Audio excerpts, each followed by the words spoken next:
All right, welcome back to the party, everybody. I am your host, Lutch, aka the Indian Jesus, here to resurrect the second coming of common sense. How is everybody doing tonight? Really quick, just want to give a shout out to the replay gang. Thank you so much for watching, even though you missed the best part, the actual party. You definitely will enjoy this video. But if you want to enjoy even more, next time, make sure you are here every Monday, Wednesday, Friday, 8 p.m. Eastern, and sometimes whenever I feel like it. So hit the subscribe button, ring that bell, set it to all notifications, and that way you will never miss a party.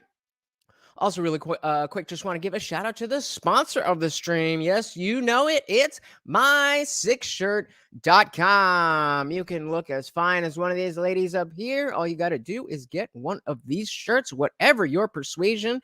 They've got something for you. And of course, it's the only place to get your very own official The Indian Jesus merch. Only at my6shirt.com. All right. So I wasn't really sure how to tackle this one. I wasn't sure how to tackle this one because, honestly, we're not going to be talking about Katy Perry most of the time here. But I did feel like it was a good way to go into a show like this, where we're going to be looking at a lot of different types of content. But to start us off, if you haven't seen, there was a moment where Katy Perry was doing a performance, a live performance, and it looks like her eye just like glitches out. So actually, let's just watch that real quick, and we'll come back to it. But you can see her eye just like, and then she presses. It's not even like she stretches anything back. She just kind of taps her temple, and it comes back, and then it happens again. And she's posing for pictures. Tap. Whoop. And then she just moves on. So it's a very weird thing. Now, there's a lot of people with a lot of reasons why they think this happened. I don't know. I'm not comfortable saying I think it's this, that, or the other. I just find it surprising that we find this type of stuff so shortly after all of the Rona regime and all the jab stuff.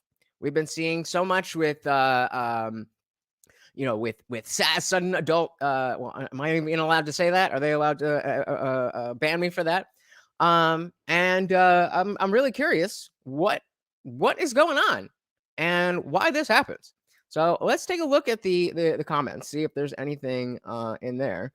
And yeah, some people are saying that her lashes are heavy, but you can see she's just pressing.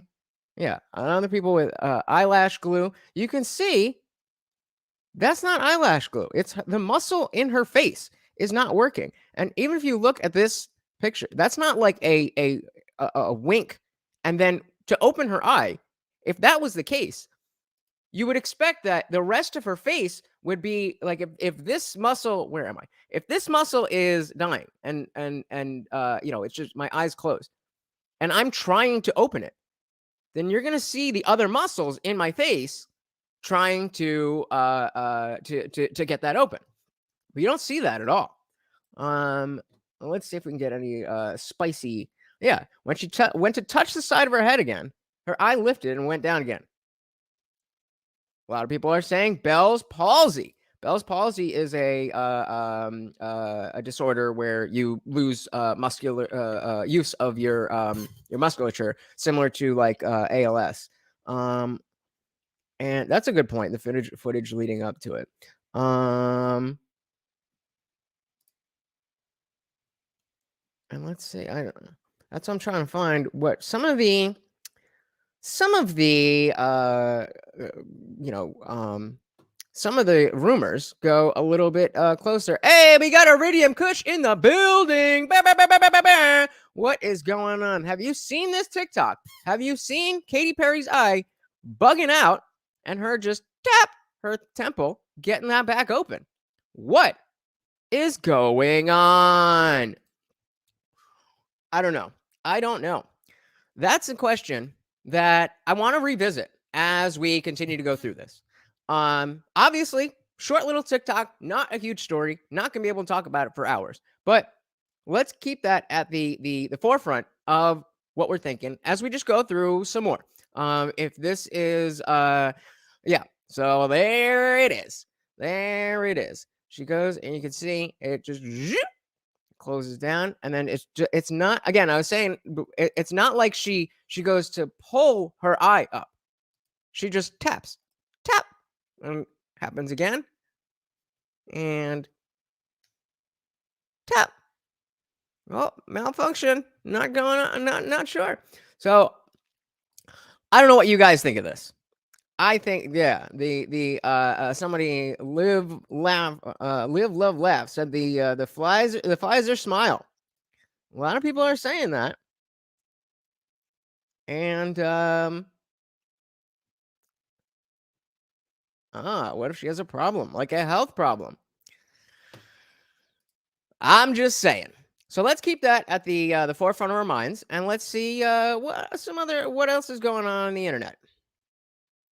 Casey O'Neill, UFC fighter, will be fighting a random guy off of Twitter next Tuesday. Before we get started, Casey O'Neill, 9-0 as an MMA fighter. The Pride of Scotland has won all four of her UFC fights. She fights in the 125-pound division. She hasn't fought anybody like that good or anything, but she's 9-0. So then this guy, Cal Davies, tweets out, Casey O'Neill is generally such a low-level fighter. Women's MMA is generally low-level. Sorry, man. But Casey's something else. I have no fighting experience at all, but could still fight better than she does. Casey responded, okay, come spar me. That would be fun. Cal Davies goes, haha, yeah, I know what gym you train at and when to go. Stop saying silly things on Twitter that you don't mean. Then Casey O'Neill dropped her gym in Vegas and then said Tuesday or Thursday for sparring, 3:30 p.m. Cal says, okay, just get it agreed by the gym owner and I'll spar you next Tuesday and prove my point. To which the owner of the gym said, just sign the waiver. So yeah, the only thing I'll be thinking about until next Tuesday is this fight gonna happen? Because I need it to happen. So again, I ask, do you guys? Well, have you heard of this? Do you think that this would happen? It's so common. It's so common for MMA bros, and I am an MMA bro, but I'm not like an MMA bro.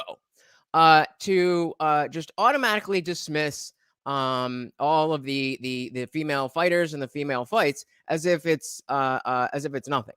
And the fact of the matter is that these are skilled professional athletes. I hope that we get video for this. I hope. That is my hope of hopes.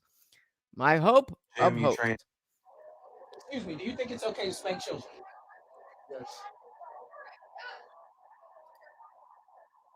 That was an example of emotional regulation. As a licensed therapist, it's important. I really am. It's important. I'm not joking. It's really important that you When you have to tell people that you're a therapist because you're wearing wings, be able to calm yourself in moments whenever you see robots walking around in public. What I mean by robots is people who think it's okay to hit you. We should go. I don't want. I don't want that energy. Animals in the animal kingdom do it. Okay, please continue with your thought. I would love to hear more about it. Animals in the animal kingdom hit their children, and that's why it's okay. You know what else animals do? They're young. They do. So why are we advocating for? Do you think it's okay? Do you think it's fine? I turned out okay. You did. even though that's kind of a silly position to take. I turned out okay. Well, we don't know how you would have turned out if your parents didn't hit you. But the fact that it is so hard to get people to actually express themselves on things that they think they have opinions on. Like, okay, dude's out here doing whatever. Apparently, they're at a Comic-Con thing or something, so it makes a little more sense that he's in a costume. But he's out here making a claim. You should not be hitting your kids. Now, okay, he gets way too into the dude who was just like, yeah, that's fine, and walks away. It's like, oh, we need to go stop him. That's a whole other conversation. But then some dude over here in the blue says, well, animals do it. And again, not a great argument. But then when he tries to engage, he just is unable to form any type of argument.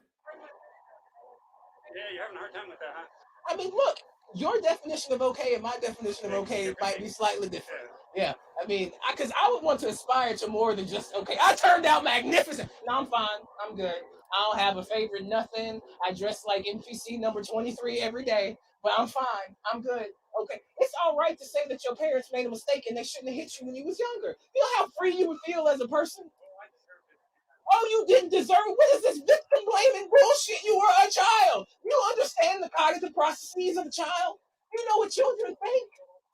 Oh my goodness, it was not your fault. That's the Goodwill Hunting. It wasn't your fault. It wasn't your fault. It wasn't your fault. So what do you guys think? What do you guys think on the actual issue of corporal punishment and hitting children? I was hit as a child, and I don't think it helped. I think it was detrimental to me personally, but I also think that the things that I was getting hit for probably didn't need that level of discipline. And if I was doing some other things that maybe other people have gotten hit for, then maybe I'd have a different opinion. What do you guys think? What do you guys think? Okay, so this is a nice, tall, refreshing glass of water. And I know you all are very thirsty. And So if anybody can guess, all right, $5 Cash App for anybody who can guess in the chat where this TikTok is going. Excited to drink it, and Dallin is our chosen subject to be able to get to drink the water. They say something that gives it away in the video. So once they say that, the money's gone. What is that? Just a little bit of kitten food. That sounds amazing. For my kittens, and it's not good. It's not healthy. No. Nobody should eat this, right? We're not good for our body to eat this. But you know what? I'm just squeeze a little bit onto the stick. Squeeze a little bit. In fact, you can't even hardly see it. It's microscopic. It's the color of the wood is all. No.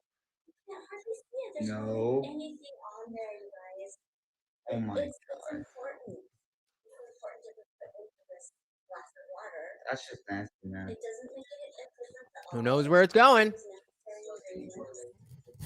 worries. Iridium, we'll come back to that comment. Couldn't even see it. It's dry. And when you taste it, it tastes like crap. Tiny amount. It's fine. You ready to drink it now? Yes, he's very ready. He is very ready.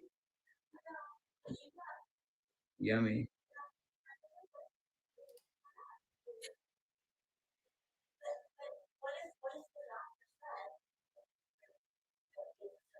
Yeah. What if your doctor said, or somebody you trust, that this is good and protect you? I would smack him and then leave. Hey, we got IBJB in the buildings as poisoning. Really? Well, that's what she's talking about. And I'm curious if anybody's going to be able to tell what the point of what she's doing actually is. Welcome, welcome, welcome.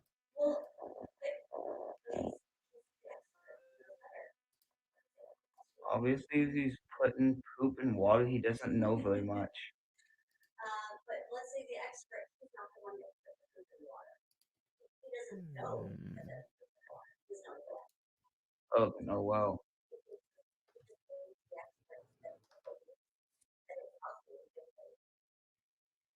I feel like it's pretty obvious.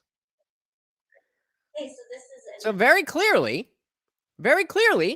this is an analogy for either the jab, and I don't know. All I know is what we're seeing. So it's either a perfect analogy for either the jab, which we now know all of the people who were spewing all of their praises, a lot of that was unfounded, or it's an analogy for giving children hormone blockers. I wanted to show this one. I love that she's got her American flag hat. You see, most of the time you see teachers on TikTok, it's libs of TikTok type stuff. And so I just think it is it's refreshing to see that there are actually teachers out there who care about what children think, and I'm sure she cares a lot. So regarding the last one, Iridium says, well, let's go back to it. Iridium said, I was spanked, but I didn't consider it traumatizing. So that's and that's fair. Do you the I think the two things about that is how severely were you hit? Maybe how often you were hit as a subset of that, and what you were hit for. So like, I would get hit for things like, Mom said you've got to finish this list of 5 chores by the time she gets home from work after you get home from school, and you only finished 3 of them. I got a C on a test when I know you can do better. I know you can get at least B's. And so that's I'm glad to hear it. Glad to hear it. Would you, or I don't know if you have any children's, but would you? And that was the next thing, way out of line. And so if that's why this guy who was just saying what was he saying? He said, animals in the animal kingdom hit their children, and that's why it's okay. You know what else animals do? They're young. They do. So why are we advocating for? Do you think it's okay? You think it's fine? I turned out okay. You did? That's where we get the I turned out okay. Did you know? I mean, look, your definition of okay and my definition of okay might be slightly different. Clearly. Yeah, I mean, because I would want Is this outfit okay? to aspire to more than just okay. I turned out magnificent. No, I'm fine. I'm good. I don't have a favorite. Nothing. You telling us? You trying to tell yourself? Dress like NPC number 23 every day, but I'm fine. I'm good. Okay. It's all right to say that your parents made a mistake and they shouldn't have hit you when you was younger. You know how free you would feel as a person? Oh, you didn't deserve it. What is this victim blaming bullshit? You were a child. You understand the cognitive processes of a child? You know what children think? Oh my goodness, it was not your fault. That's the Goodwill Hunting. It wasn't your fault. It wasn't your fault. It's not your fault. It wasn't your fault. It wasn't your. If you had it turned out fine, you wouldn't have said anything about the stuff I was saying. Deep within your inner child heart, there's a kid that's like, please speak up for me. It's too much truth. It's too much truth. If you hit an adult, it's assault. If you hit an animal, it's animal abuse. But if you hit a child, it's kosher, baby. Show me how hard.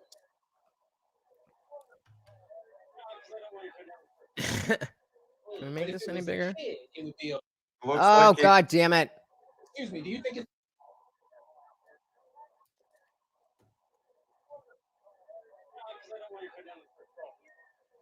but if it was a kid, it would be okay. Can you not see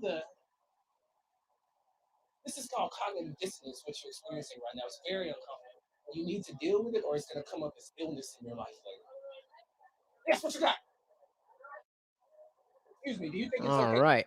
So that's really, where it changes for what again, how severely you're being hit and what you're being hit for. This is a great one. Oh, I remember this one.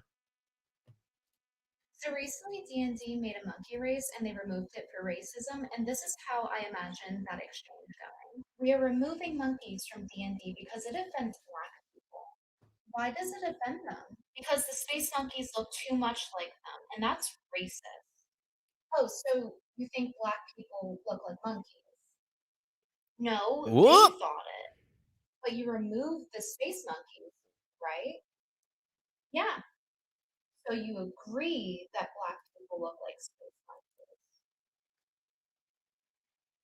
Isn't that kind of racist?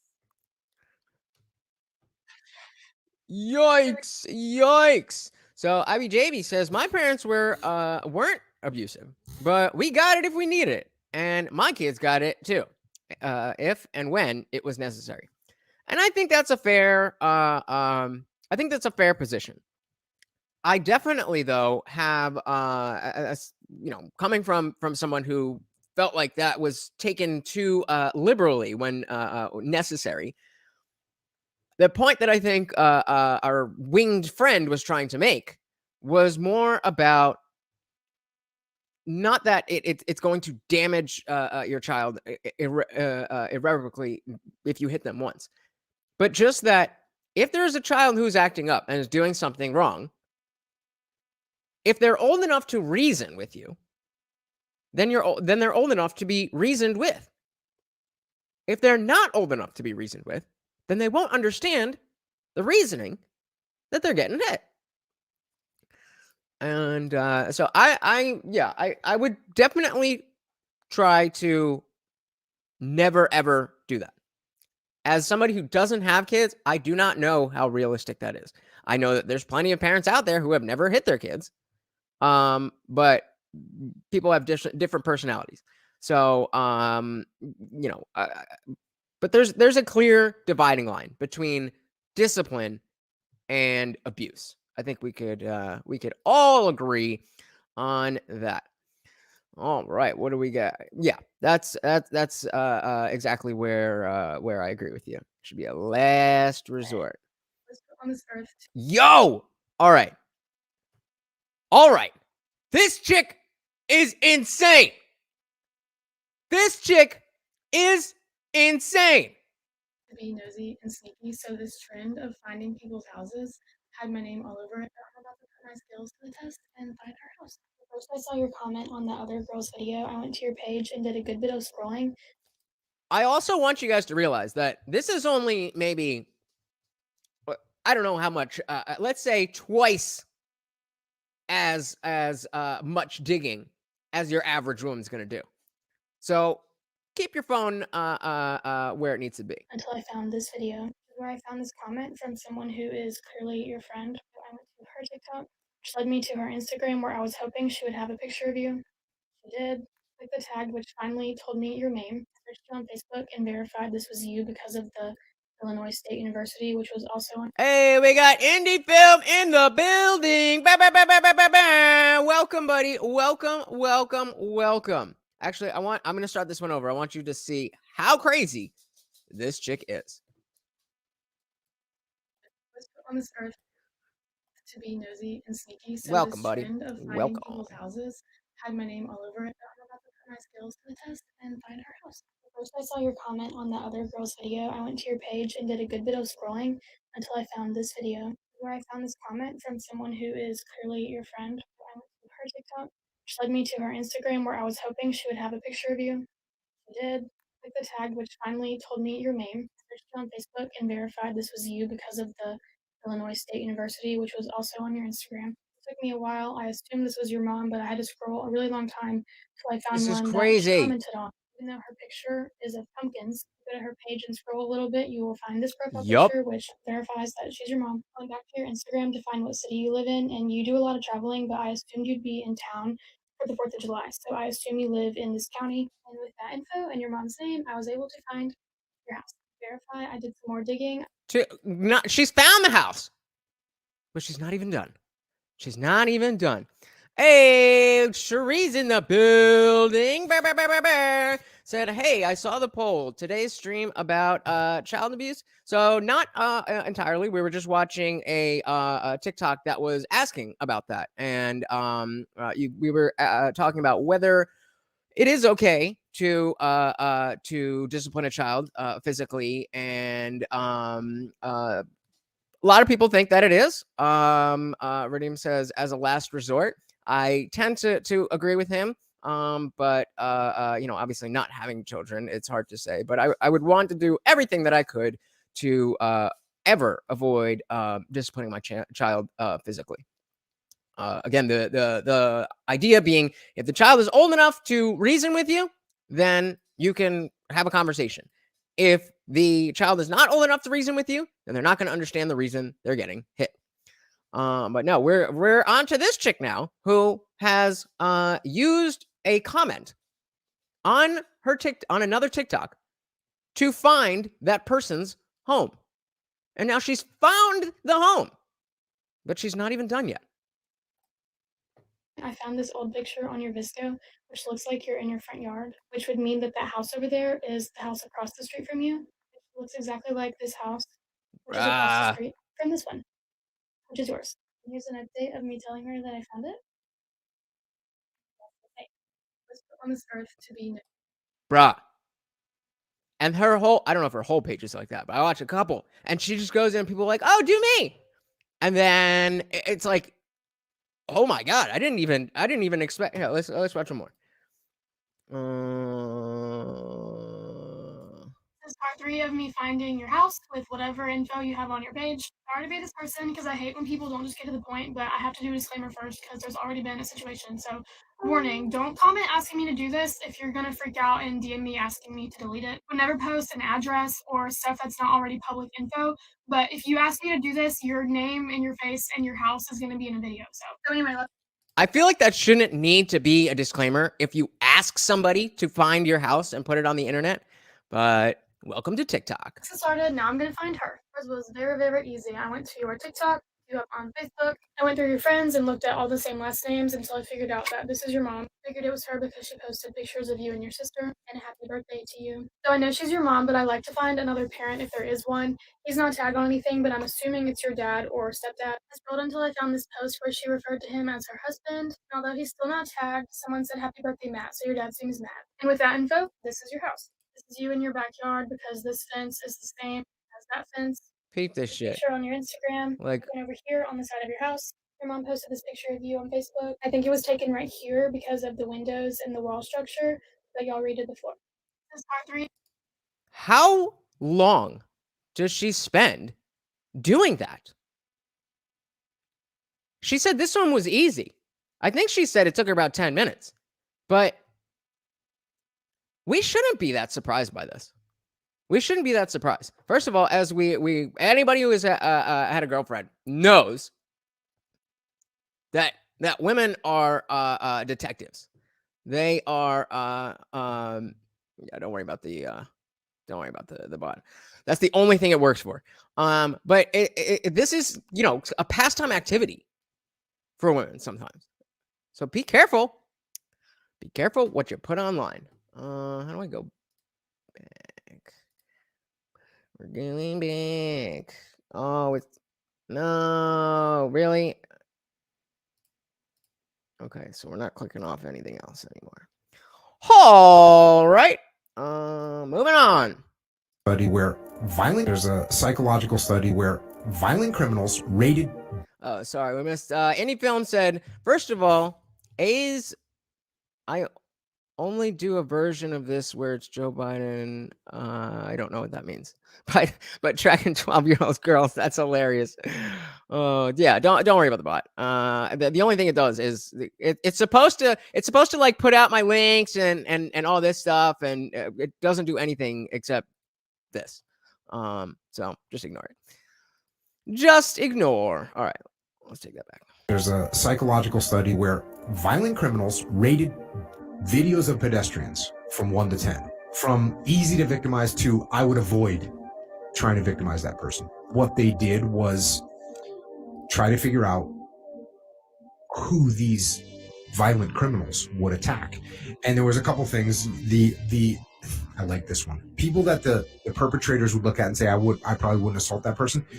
They had something that they called organized quality. So the person just looks organized. If you look squared away, it's a real thing. Yeah. People sense that. The victims, that bugged me because I always leave the house looking like a goddamn bump. I always got sweatpants and some big ass, especially in the winter. Oh man. So maybe I gotta take a little more seriously to get dressed when I leave the house. Obviously for work, I have work clothes on, but the way most of the people that were identified as, I would attack that person, they would say they had inconsistency in the way they walked. So how should we walk? How should we carry ourselves? Well, I started diving into this rabbit hole a little bit. NBC News had an article written by Steve Cardian, who was a police officer. He's in the Marine Corps. I hope this he's a detective. He's an FBI defensive tactics instructor. Claimed. The crux of this article is that it takes a criminal about 7 seconds to decide whether you're a good victim or a bad victim. You know what else takes 7 seconds? Actually, never mind. One of them is stride length. I was going to make a joke, but it wasn't a good one. Forceful, dynamic steps.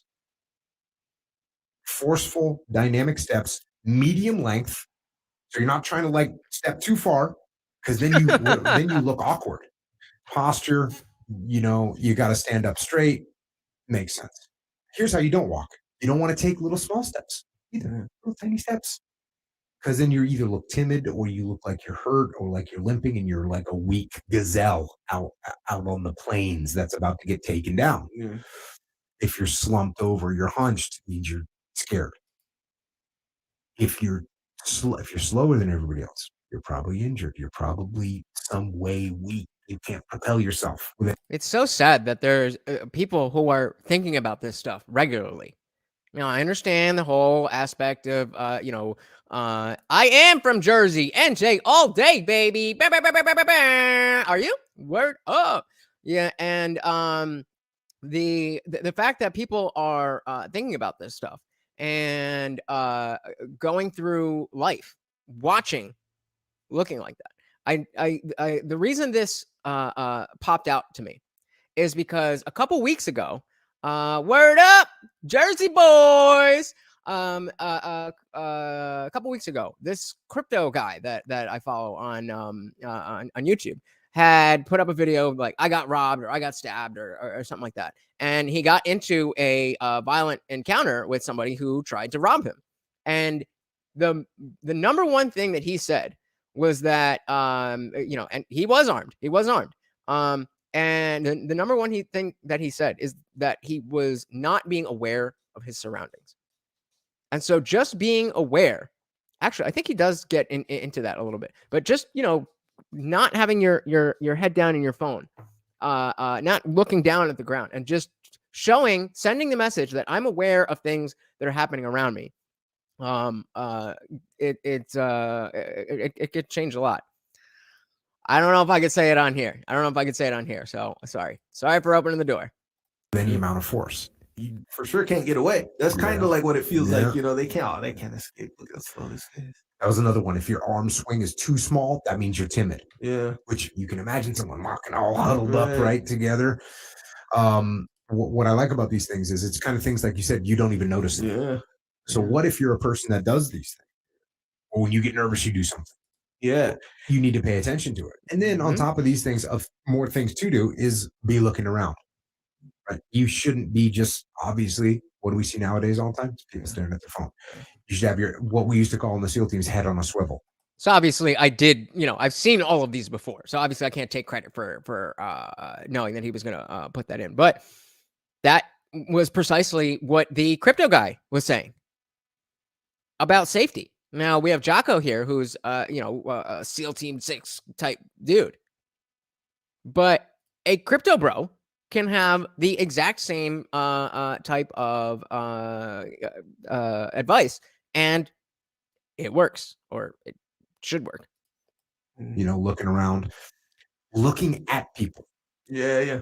I see That's you. a big one. I'm Yep. tracking you. Yep. You don't have to stare at them, but you just look at them. Yep. Maybe you give them a little nod, but Yeah, definitely don't stare anybody down that you're not willing to get into a confrontation with. But just a little, like, even if you're just being polite, even if you're just, oh, hey, how are you doing?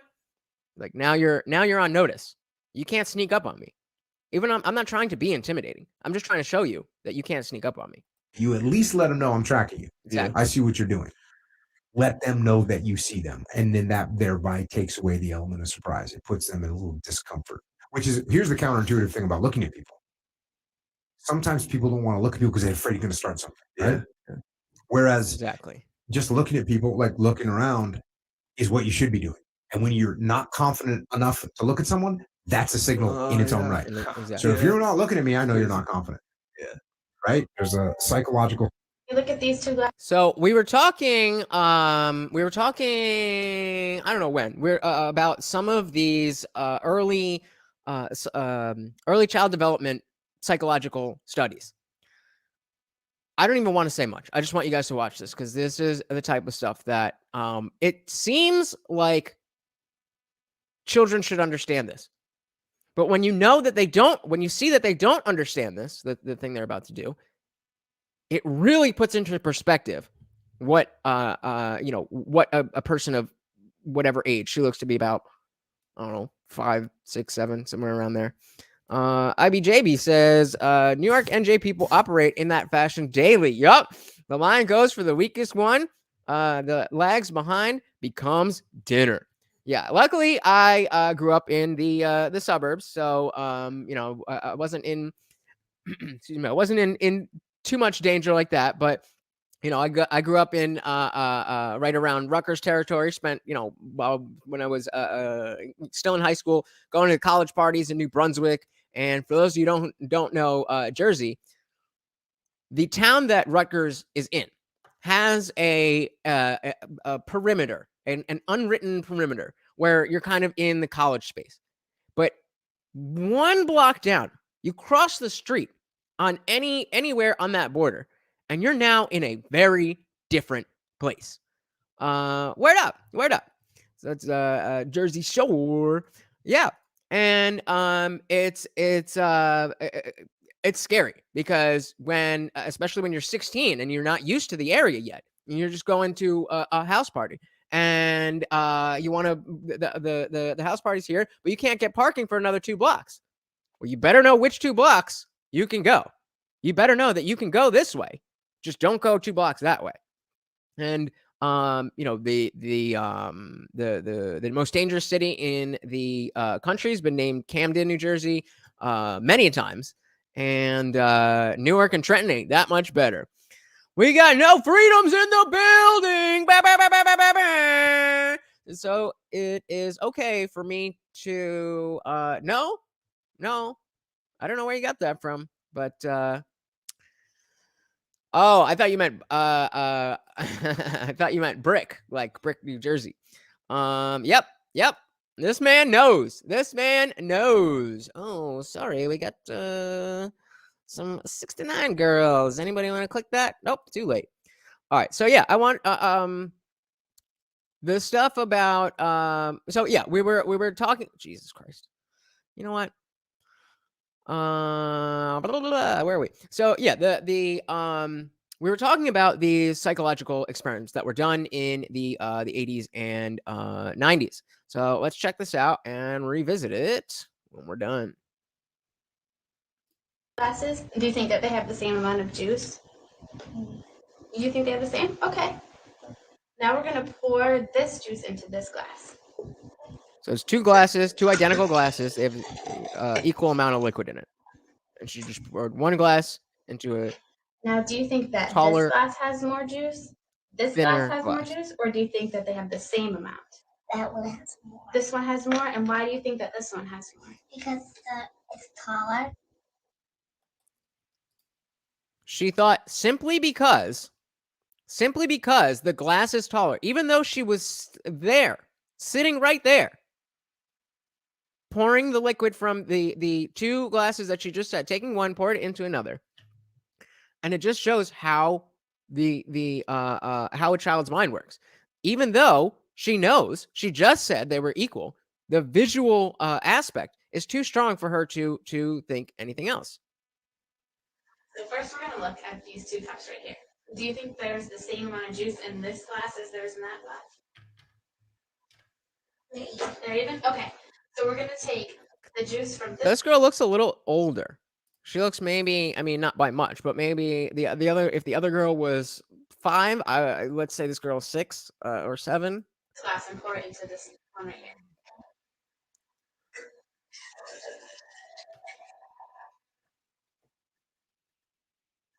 Now we're going to look at this glass and that one. So do you think that there's more juice in this glass, more juice in this glass, or do you think that they have the same amount? Same amount. Okay, why do you think that they have the same amount? So remember how I just said this girl looks a little bit older, but not by much. And so now she can tell that even though the glass is taller, that they're even. Because this is skinny doesn't mean it's not the same amount. It has the same amount of juice in it, but this one is just wider and this one's skinnier, but they have the same amount of juice. What up, Divine and Rod? How you doing, buddy? I ain't grifting shit. We talked about Katy Perry. If you missed it, you missed it. Replay gang all day. But welcome. We are watching some famous child development psychology studies. So that last one, there was 2 even glasses. We saw the younger girl when she saw it being poured into a taller glass. Even though she saw it being poured, the visual of one glass being taller made her think, oh, this one has more liquid in it. 1, maybe 2 years difference.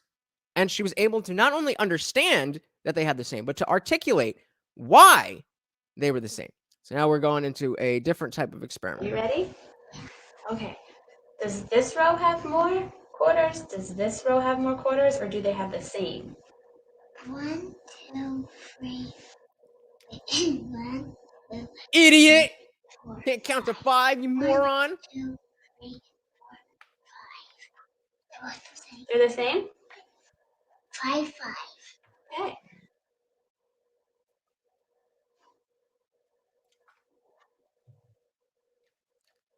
Okay. It's essentially the same Does this row have type more of. quarters? Does this row have more, or do they have the same? That one has more quarters? So again, we see, she saw that same number of quarters just being slid across. But the visual aspect, and again, so I would guess, again, she's probably 3, maybe 5 years old. Why does this row have more quarters? Because it's more far away. It's more far away? Yeah, it's more far away than that. And again, not only Bigger. not only the inability to understand, but the inability to articulate why. That's where you might be wrong. I mean, these are from the 80s. So these people might be running companies and who knows what they're doing now. Bigger. Okay, so same. All right, we're going to play a same game girl, with I graham think. crackers, and we're going to share them between me and you, okay? Okay.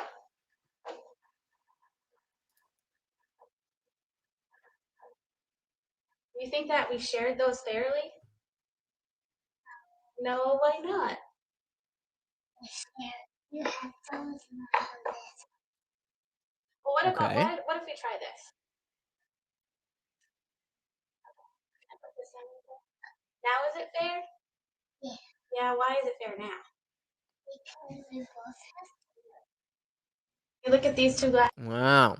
So that's I just find that amazing that within such a short amount of time, something that seems like such a simple concept is just beyond her.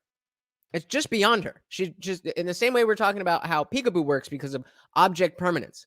The reason that peekaboo is fun for children is because they don't know that if you can't see something, that it still exists. So when you're there and you cover your face, in the mind of that child, you literally are disappearing. You are, thank you for stopping by, Cherie. Freedom says they don't know what fucking question did I even ignore? I said this. I said why I can't do that. I put this up. And then you said, hey, just so everybody fucking knows, you are not entitled to any part of this show. Jesus fucking Christ. Like, every time she comes in and she's bitching about this, bitching about that. Why do you keep coming if you don't like the show? If you don't like me? Nobody's forcing you to come here. No Freedom says they don't know what grass or a stick is, but they know how to use a computer. What does that tell you? That definitely tells you that 21st century kids are too smart for their own good. This is the entire story in one TikTok. About 6 years ago. Speaking about women, keep your panties on. This is, A girl found my modeling pictures on Instagram Explorer and became obsessed with me. She began watching my Instagram stories every single day, and one day when I said I was going down to Fashion Island to pick up a new smartwatch, she followed me down there. While we were down there, she hacked into the location software on the smartwatch and began tracking me daily, even setting up chance encounters around town. She would bump into me at the... Okay, who knows what show I'm thinking of? This sounds exactly like a TV show that everybody knows, and I'm sure you watched, but I have a feeling you're not going to be able to tell for one reason. Grocery store or at Starbucks, eventually following me all the way to Disneyland one day and getting in line right behind me at Space Mountain so she could talk to me for 45 minutes while we were stuck in line. It felt magical. You're right. You're right. She did this in Discord too. As if because I've started a YouTube channel, now I have the responsibility of not only saying all the things that you want me to say, not saying any things that you don't want me to say. If you say something that doesn't have any, I already said, I'm not going to finish the joke that I was going to make. And then I do address your comment, and you just missed it because you weren't paying attention. Why were you paying attention to me? No, sorry, bye. Anyway, let's back this up a little bit. Get back into our friend here. If you can call out the show Grocery store that or this at guy reminds me Starbucks, of. eventually following me all the way to Disneyland one day and getting in line right behind me at Space Mountain so she could talk to me for 45 minutes while we were stuck in line. It felt magical and natural that we started dating immediately. Before our first date, she had watched me go to the grocery store and pick out my favorite snacks in the aisle. So when she suggested, hey, why don't we have our first date at your place? We'll watch a movie and I'll bring over the snacks. All right, I'll put $5 on it. $5 Cash App. Anybody who can put the show that I'm thinking of because of this dude. She walked through the door with my favorite snacks, which she watched me pick out herself and said, hey, these are my favorite snacks. I hope you like them too. I was absolutely in love, and this continued for the 4 years that we dated. The only person that she had ever told that she had found me this way and tracked me this way was her best friend and business partner. Their company eventually went belly up, and my girlfriend used a high-powered lawyer system and some family connections to make sure she got all the remaining assets out of the company. As revenge, the friend came to me and told me everything about the tracking and how she had met me and obsessed over me for the last 4 years. At that point, I confronted my girlfriend and said, hey, look, I will forgive you for everything if you tell me the truth right now. Why would you do that? You just found out she's a fucking stalker. Under what circumstance would this be something forgivable? That's crazy to me. And I mean, if you're a model, you're a good looking dude. I'm sure you've got to be a certain height. I'm sure you have no problem finding the no, it's not a Tyler Perry show. I'm sure this dude doesn't have to do much to get the viscous innards, as MTR would say. But the I don't know why you do. You don't like it, and you get mad every time I don't stop the entire show to address you. But welcome to the internet. Was this part of this to do this and then it sounds like that? No, I don't know what that says either. Indie Film, you should go cry like Cherie now because I didn't read your comment. She told me the truth about all the tracking, and I still left. It took about 2 months to find myself after all of that mayhem, and then booked a once-in-a-lifetime Mediterranean cruise. It was on that cruise that I ended up getting a girl pregnant during a one-night stand. When my ex heard that there was going to be a shotgun wedding set up, she called the food vendor the day before the wedding, impersonated my wife, and canceled our food catering services the day before the wedding. I'm telling you, you're going to kick yourself. Just start throwing out names of shows that sound like this is the plot. You're going to be close. Or don't. We had to hire a local pizza vendor to fill that void. When I tell you, you're going to be like, oh, of course. We didn't let my ex phase us and continued our own journey. During our second month back in California, she was on the beach when a flock of seagulls attacked her, and her fight or flight instincts kicked in, and she's a human woman, and she doesn't know how to fly, so she fought, and she accidentally kicked one of the birds in the head and killed it. This is the part. So, Divide and Rod, you got to be right on that. This is the part that tells me this is all a true story. Because this would not this would not be a detail that I would add to a story like this if I was making it up.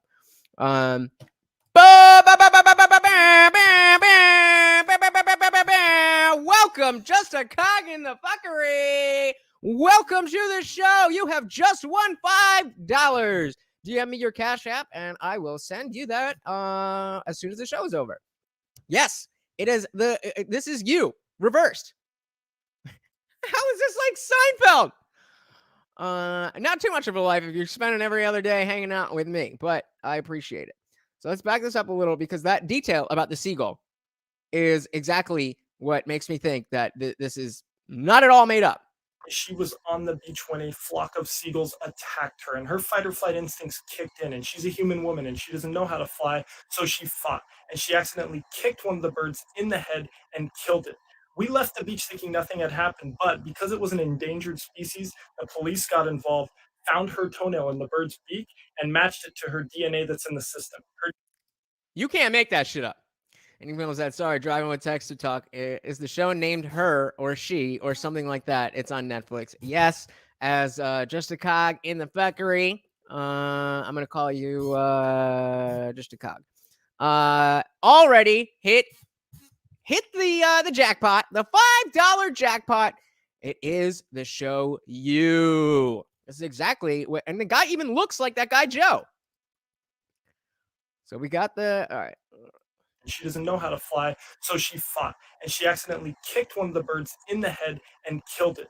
We left the beach thinking nothing had happened, but because it was an endangered species, the police got involved, found her toenail in the bird's beak, and matched it to her DNA that's in the system. Her DNA is in the system because she did a back handspring onto a girl during the halftime show in college. That girl's parents thought she did it on purpose, and they filed assault charges. So her DNA is in the system. Since her release, she has given birth, and we are a happy family here. This is the entire story in one TikTok. About 6 Yeah.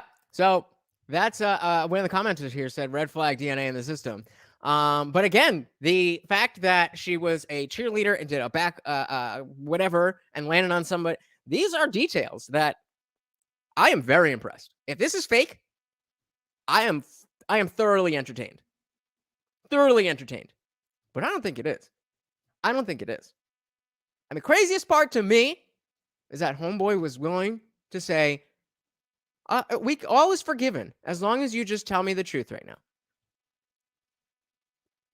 What is it that somebody would have to do for you to be like, oh, that is too much? Seems like that should be a said, damn, Phil said, damn it, you. That's what I was talking about. Why can't you figure it out when I say he, she, it, Joe Biden was on Netflix? We'll give you half credit. So next time, if you get another half credit, then that'll add up. How's that? How is that? See? Fairness, togetherness. That's what we're all about here. Just open your hand and put it. This is a great one. I don't know what that means, but welcome to Nascast Live. Welcome. We are just reviewing some TikToks here, and I thought this one here was a very interesting one. Because I don't have ADHD, but I absolutely have social anxiety. Who doesn't these days? And a lot of people don't really understand what it's like to have the here it says ADHD paralysis, but the paralysis that comes from anxiety. And we're not talking about huge things. We're talking about making a phone call. We're talking about answering an email. We're talking about going to the mailbox. We're talking about driving to the bank on my day off, stuff like that. And so this is going to be one where either you completely understand because you have some of the you experience this, or it'll be something that doesn't really make that much sense to you, but you'll be able to see, oh, okay, that person in my life that's always being weird about stuff like that, this makes sense. And Freedom says nothing is too much with some people. You can set the motherfucker on fire. And did you censor that, or did YouTube censor that? You can set a motherfucker on fire and ruin their life forever, and they will still come back to you. That's that beta shit. Because, I mean, clearly he's not, an alpha. He's not one of these alpha guys. He's a good-looking dude. He's got it going on, but he's one of these plugged-in beta dudes where he's just, as long as you tell me the truth about all of the horrible, inexcusable, illegal shit that you did to me, all is fine. I don't care about how you feel. You need to be an adult and deal with it. What are we talking about? Any of them says, I call BS. Seagulls are not endangered species, and no chick is going to run up and kick a seagull in the beak and lose a toenail. Well, I don't know. I don't know. Because, again, the way that he explained it is that she just went into woman mode. And so she was just like flailing around. I don't know. Now you got me second guessing it. Interesting. We're gonna have to come back to that. And it says back handspring attack. What the fuck? It's not Mortal Kombat. Well, yeah, but you've seen the cheerleaders and how they, they're on the pyramid and they do this and that, and it would not be surprising to me to have some Karen be like, she did that to my daughter on purpose. How dare you? Okay. I was just curious. And it was a woman going back to the man who set her on fire.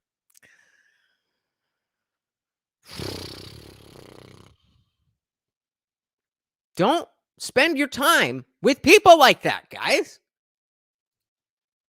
Just a cog is exactly right. Have some boundaries. If you stalk me and lie to me for 4 years, you've crossed a boundary. That shouldn't be a unique thing to say. But getting back to this one. So this is either something that you're going to completely relate to, or somebody else in your life will be very happy that you're watching this. Right on the burner. I can't do that. It's on, it'll burn me. But physically, you could do it, right? I mean, you have the motor control and knowledge to bring your hand towards the burner and touch it, right? Yeah, I mean, physically, I could. So do it. I'll give you $100, even if you just raise it. I can't. No matter how much I try, it's like my brain won't let me do it. Exactly. Now. So we all understand that part, right? You know that you have the motor skills to put your hand on a burner, but your brain won't let you. Imagine instead of me telling you to touch a hot surface, I'm telling you to go eat a meal or start your homework or just get up off the couch, and that's what ADHD paralysis feels like. I just thought you were being lazy. I am so sorry. Just open your hand and put it right on the burner. I can't do that. Okay. Oh, that's a fun one. So yeah, I mean, again, not sitting here crying about like, oh my God, this is what I go through every day. Doesn't everybody have sympathy for me? I just thought it was a well-articulated thing about something that a lot of us deal with, and that's it. This is a little bit lighter. Hey, so I was trying to figure out something to make some videos about today, and then I came across this little gem. Has anybody else bought this little $40 Nintendo replica thing that has 820 games on it from Do any of you have this? Because number one, I'd love to know, is it worth the money? Because if it's that cheap, it's either dope as hell or it's gonna break in 5 minutes. Also, I want to verify this this TikTok. What do you mean? Like some dumb kid shit. You just don't do it. I don't know what you mean. any kind of convenience store nearby your house? Because check this shit out. I cannot be the first person to have seen this. Let's go to puzzle game. And let's scroll down and find a game that looks fun to play. Okay? Dragon Strike. Let's see. Mega Crap. Oh, that looks awesome. Okay. Keep going. Moon Crystal. Keep going. Sounds like a hippie stripper's Super name. Aladdin. That sounds pretty crazy. I've never heard of that. Oh, that was my nickname. Let's try Black Man Part. Okay. Trigger warning for anybody who gets triggered by racism. I'm just telling you now. So what would you like to know? I would love to. What would you like to know? I mean, I think that was a really good. Let's finish this one. Well, because there's not really too much commentary on this, and then I'll come back to your comment. So we're opening up Black Man 2. 2. Oh, I hit the wrong button. Back to come puzzle on, game. guy. Now, Black Man Part 2. Let's check this shit out. It says Super Mario Brothers 2, 1997, Norway. Looks a little strange. Let's press the start button. Please kill Whitey. What in the fuck is going on with this video game? I'm going to update with more crazy shit that I find on it as soon as I find it. So apparently that's just a thing that you can buy on for $40. And I mean, I don't want to repeat that phrase, but of course, since it's against white people, it probably wouldn't get me in trouble anyway. But yeah, so Divine and Rob, what is it that you would like to know about the ADHD / really any kind of mental health disorder, whether it's depression or anxiety, that experience. That's what I'm saying. I want to verify. I want to see at least what the gameplay is like. But before I was on my anxiety medication, all of the things that I listed are things that I personally would have a hard time with. And even just as a normal, just going through the day, I spent every moment that I can laying in bed. Those of you who come to the panel, those of you in the Discord know that as soon as I'm done here, I switch to Discord on my phone, plop in my bed, put it on the tripod, and I talk to you guys from there. I just Yeah, so I'm glad to speak more about it, and it's just a really hard thing to explain because even with the burner, putting your hand on that burner, it's very hard for you, Divining Rod, to articulate why it is that you can't do it, because you can do it, but you won't do it. Why won't you do it? And that is the exact same mental process when somebody calls me and leaves a message, and now I got to return the message. And for me, again, it's more anxiety than ADHD. But then it's like, oh, okay, well, if I call them back right away, then it might be weird. So let me put it off for a little bit. That's the first stage. And then it's like, okay, well, now I haven't called them in 3 hours. So they're probably starting to be like, are they going to call me back? Especially if it's something for work, like, oh, did they call a bunch of different dog trainers? And if I don't call them back, I'm not going to get the I'm not going to get the sale, all this stuff. But it's just like, okay, let me do this first. Okay, let me just watch one more YouTube video. Okay, let me just do the, and whatever that mechanism is, the same mechanism that prevents you from putting your hand down on that burner, happens to a lot of people for the most innocuous, stupid shit.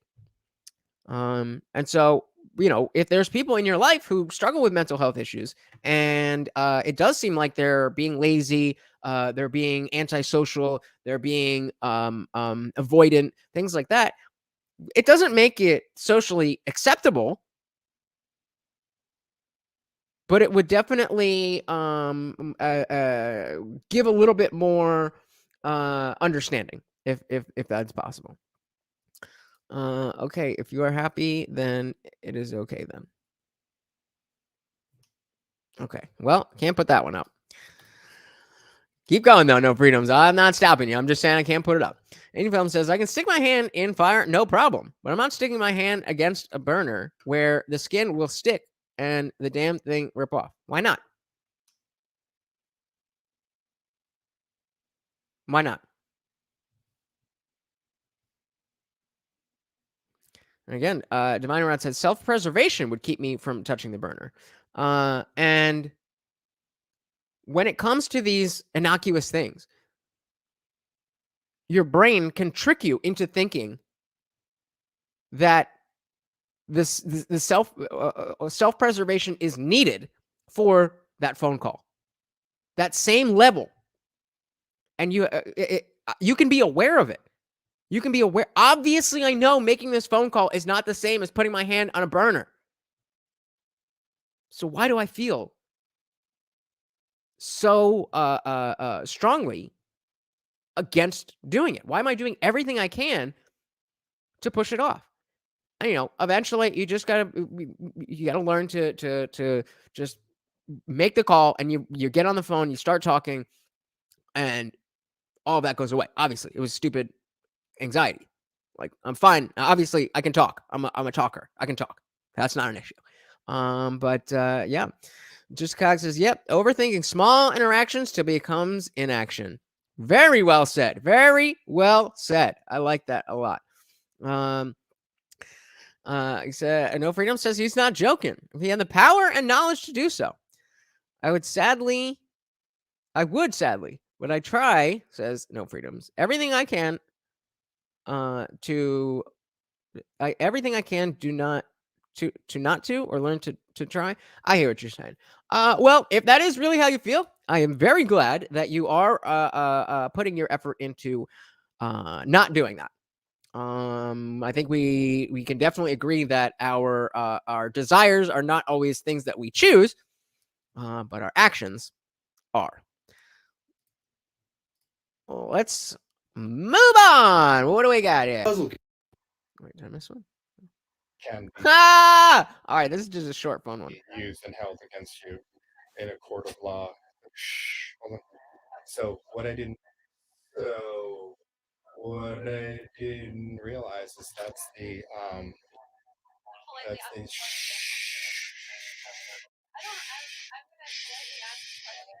I'm talking. I'm narrating right now. I'm talking. Please stop talking. It's so funny. You're ruining it. So in that Miranda warning, I just thought that was funny. Anyone says total procrastinator here. Not exactly the same as anxiety, but somewhat same result. Yep. The only thing that fixes it for me is forcing myself to do it right away, whatever it is. And I think that's the difference between being a total procrastinator and having an actual disorder. Is that I know that the only way is to get it over with, because I know that being on the phone is not that big of a deal. I know that walking to the mailbox is not that big of a deal. I know that sitting down and going through my 4 bills to call and pay the gas, electric, all that stuff. I know that stuff is not a big deal. It's the fact that it's looming over me. And even understanding that this is what I want to do, that's the disconnect. That's the disconnect that I wish I could explain better, but I really can't. This TikTok here is from a show. I talked about Nathan Fielder somewhere. He had a show on Comedy Central called Nathan for You. If you remember, the biggest part of the show was Dumb Starbucks. It's a show where he would go to business owners and try to help them get business. And one of the episodes was a coffee shop, and they made an entire store that was exactly a replica of Starbucks, but they called it Dumb Starbucks, and they used parody law. So he's got these funny, creative ways to do business. And this is actually from his more recent show, The Rehearsal, which it's on HBO Max. I cannot recommend The Rehearsal strong enough. As soon as this is done, if you're not going to be cool and come into the panel, or if you are going to be cool after the panel, go to HBO, watch The Rehearsal. This is like from like the 3rd episode, I think. Scare people enough that they would sue. I explained to Bruce that we needed to convince customers they somehow contracted it. So this guy owns a haunted house, and his idea is he wants the haunted house to be so scary that somebody sues them, and the story of them getting sued for being too scary will be the marketing of, oh, they got sued. Kind of like with drug addicts. If you have a batch that kills somebody, they're like, oh, that must be the good stuff. I want to go get it. That's the idea. She has... Guys, if I could just stop for just 1 moment, please. If you have not done so, please hit the like button. That is the biggest thing that helps push this in the algorithm. And if you have not, also hit that subscribe button so you never miss a party. Let's get back in. Thank you so much. No problem. I hope you had a good time. I would not be this calm. If this was happening, I'd be like, we're suing the shit out of this place. Do whatever you need to do so I can get to the cops and get to my lawyer and sue the fuck out of you. This is my come up. They're just like, oh, no problem. It's fine. We're good. I didn't think like twice. I just fucking thought of this. This is gonna get blocked because of this TikTok. This is gonna get blocked. Lucky I like you guys. Fuck. Comedy Central is so OD with their shit. Like at a hospital. Don't block my video. They're saying she got the Klein's disease. To my knowledge, it's a disease that's pretty serious. Basically, if you've got a Ooh. cut and you're touched and you have any sort of open wound or anything touch the orifice, your eye, your mouth, or anything like that, you can get can be contracted. So Contracted. Oh goodness. Oh. AIDS is an immune deficiency disease. So you're talking about, step below AIDS. Oh goodness. No joke. And he says, not sure exactly what I would do, but pretty sure I wouldn't give a crap. Okay. I'm not really somebody that's worried about catching something from someone else. But they just said it was a contagious disease. It's not like, just, oh, there's a person who touched me and like I don't like touching people. It's like, no. This is somebody who is infected with a contagious disease. I just ate some random food in a haunted house on Sunday night, and I think it was some kind of crab or fish. Yeah, this is worse than that. This is worse than that. Hey, Dave. Yeah. We're gonna go to the east entrance. They want us to go that way instead of the other side. Okay. Exactly. That's what I'm saying. We're going to the east entrance, so usually we just go straight to the ambulance bay. So something's going on. Something's going on. Oh my god. Yo. If I see that, I don't care what I have. I'm dipping out because you know that they're about to do a whole bunch of tests on you. Doing? I don't know. How should we be doing? At this time, Good it's question. a precautionary measure. That's all it is. So first stage, we're gonna have you checked out right here, okay? Are you a doctor? Are you a doctor? I am a doctor. Yes. Good question. A lot of people in that situation would be so quick to just follow somebody in uniform. The fact that they're aware enough to say, "Are you a doctor?" Interesting. Come outside with me, and we're gonna move on to another stage. Oh, Jesus. Serious? Yes, sir. It is serious. Please. No, what is going on? She Because needs we to all come have first. this. You If, need to calm down, if he's sir. wearing this, we all have it. I understand that. What is this thing? Sir, It's for my safety. Oh, Jesus. Well, why does he have a biohazard suit? For real. Hold on. She's not going nowhere till you explain, man. What's going on, man? Yeah. Yeah, like they haven't gotten any explanation. Look, she's touching me. We're gonna walk back outside. Let's walk right That's a man right there. He said, she touched me. I'm infected too. We ain't going nowhere. That's a ride or die right there. That's what a man will do for his woman. And he says, yeah, he's a doctor. He's got his teaching degree from the community college. Well, for this, I'm sure they would call in some experts. I mean, unless they're giving out hazmat suits at community college. Just want an explanation. That's all I'm asking for. All right. All right. Hope you guys enjoyed the haunted house. You guys enjoy it in there? That was different. That was the haunted house. So if you're not familiar with Nathan Fielder, Nathan For You, the rehearsal, very creative. If you're interested in marketing and business, it mixes that with comedy, and then it gets specifically the rehearsal, not so much Nathan For You, although does apply to Nathan For You as well, but specifically the rehearsal of this show. It has a very emotional turn at the end. You think it's just, silly stuff, and it's just like, oh, ha ha ha, because obviously that they're trying to sell or market their business when you're watching. Go watch it. Trust me. Go watch it. Last night, I tried to post an update video to the whole, this. So this comment says, it was actually my decision. She was actually devastated. She really didn't want to make this. Devastated? She was happy. She doesn't seem to even care on Facebook. There's no recognition, no acknowledgement, nothing. Absolutely nothing. So everybody, meet Emily Talcott, the woman who killed my uncle. Damn! The police department's posted about her. Here it is. She decided to go drinking and driving. She said she only had 2 white claws, but her blood alcohol content was at 0.6, little more than 2 white claws. And she was distracted. There was no sign of breaking, no skid marks or anything.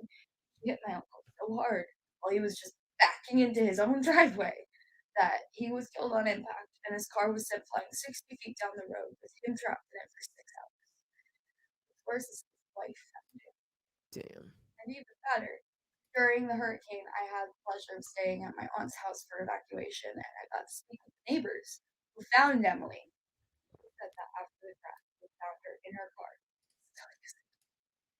When she got out of the hospital, which she was. That's crazy. I know we're all bad with using our phones. Maybe some worse than others. I try to be good about not using my phone when I drive, but I do drive a lot. And there's people like Cherie who yell at me if I don't answer them immediately, as if she thinks that I'm her boyfriend or something. So I do my best, but I'm not great. And but if I had fucking killed somebody because I was on my phone and was driving and killed them, the next day, the next week, the next year, there is no way I'm touching my phone while I'm driving. Airlifted too because my aunt called the paramedics for her. She decided to post a couple videos. Come on, I'm dead. I won't dance to your shit. Walk you like a dog, bitch. Like I won't dance to your shit. This was the drug driver. She posted those from the hospital room. No TikTok. I'm not bullying or harassing. I'm telling people the truth. A couple days later, her boyfriend posts this. In turn, she responds with this. Doesn't even matter. That video goes on for like 45 seconds, which is her pretending to be extremely drunk. 2 days after she killed my uncle in a DUI manslaughter. And right before she told the attorney she had no assets. There's more. There's more. But I already sent those to the state attorney. I hope this is a red pill moment for this girl. Obviously, it's a horrible thing that happened. But a lot of that behavior doesn't seem to out of character for the quote unquote modern woman who's just doing her thing. You know, obviously, at the woman, the driver, she didn't seem that young. It's not like she was 22. She looked like she was at least 30. So she's for the streets. She's out here.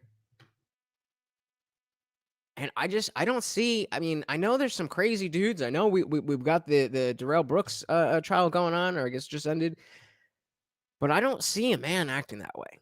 So I can't physically wrap my head around somebody who could kill somebody and then post those videos a couple days later. Like nothing even happened. And then even better, Couple she pled not days. guilty. Not guilty. Well, of course you're gonna. I mean, that's yeah. You can't really hold somebody on that. I mean, like obviously you're not gonna plead guilty without a deal. Like, come on, that's just how the system works. So we're gonna have fun in court. And we have so much evidence against her, so much stuff she doesn't know we have. Multiple aces up our sleeves, if you will. On to why I'm posting about this, right? I am asking all of you guys to please go sign the petition in my bio. The goal is hopefully that we can get as many signatures as possible, and then we'll be able to present it to the judge and jury and hopefully sway them towards a maximum sentence, if not a more harsh sentence. So the poll that I just put up is not about whether you are going to sign the petition. I'm just asking if let's say I put it right in front of you and all you needed to do was one click. Would you sign it or no? But I will not let her get away with it, especially after she went mocking my family like that. Oh, this is great. This is great. So obviously, you know, unlike a lot of our shows, we're focused on one conversation. We're bouncing around a lot. And thankfully, there's been a lot more lighthearted stuff after the heavier stuff. But actually, let's let this play because I do want I want your guys I want your guys' thoughts on this. I want your guys' thoughts on this because I don't know exactly where you guys would fall, and I'm very curious to see. Before we go in, Indy says, I see people all the time driving, either looking down at a phone, which is maybe worse, or having their phone out in front of their face above the steering wheel. Yeah, I mean, I always wanted a one of the things that sticks to the windshield, so the phone would be here. If I'm looking here, my phone, where am I? My phone's gonna be right here. So even if I look away in my peripheral, I'm still looking at the road. But for whatever reason, every one that I've bought that's supposed to stick on the glass never does. Gotten ones that are supposed to go on the glass, ones that are supposed to go on the dashboard. They just never work. So I got one for the cup holder. And again, I drive a lot, and I don't. I'm going to places that I don't know. I'm going to my clients' houses, so I've got to use the GPS. So I've got to like literally, if you know, let's say you guys are the road. I literally have to look that far down to see where where the fuck I'm going. And it's not ideal, but it's definitely, I at least have enough awareness to realize that takes my attention away from the road a lot. And so I'm very, I try to wait till I'm on like a straightaway or a highway that, I see nothing is right in front of me. And when I look down, I try to get not just like where the turn is, but what the road is, how many miles, just in a glance. So maybe I'll glance a couple times and get all that information, so that I don't have to constantly be looking at it. Hey, I just got an overdraft fee. So anybody who wants to help me get a new car, please, I would be more than happy to get a new car. But I'm spending all my money on shit to entertain you guys. So that's not in the cards anytime soon. But yep, that one doesn't work either. Phone's too heavy, and a lot of those the thing that holds the phone, it doesn't make space for the pop socket. So it will literally be only that thick. So this will be here, and it won't be able to clip on. So I got to go with what works, and I can't not have the pop socket. Otherwise, I'm going to drop my phone, and I'm not buying a case because I don't want to do that. But yeah, anybody who wants to add to the didn't you say you get paid the same as I do? Yeah, but I've been telling you guys for fucking months that work is slow. I have 4 clients this whole week. I'm telling you guys, I'm fucking broke right now. I'm doing this shit and scheduling my clients that actually make me money around me being able to do this for you guys. So, just saying.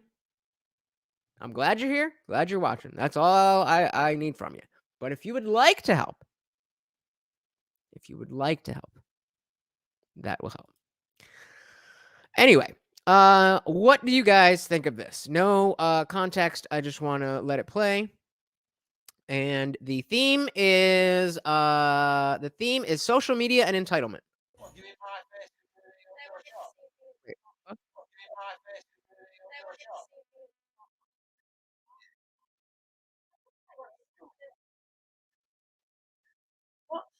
this influencer click off a stranger who's completely ruining her live stream. Hi guys, so just been my morning run, so I'm satisfied with actually healthy, staying hydrated.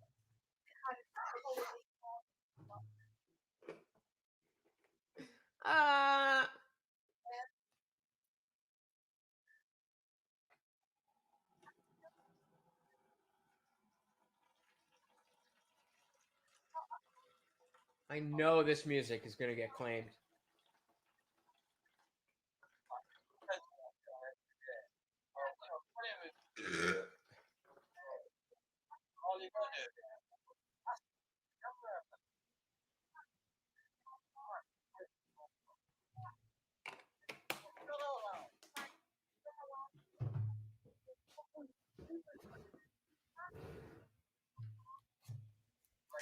I'm on a live stream.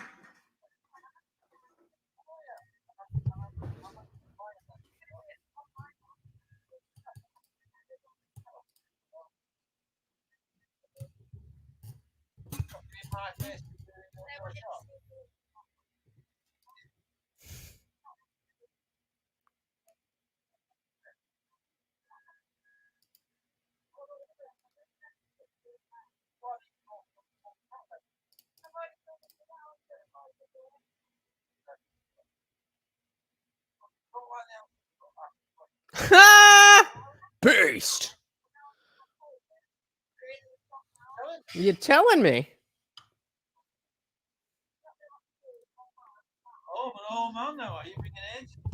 Ah, got him.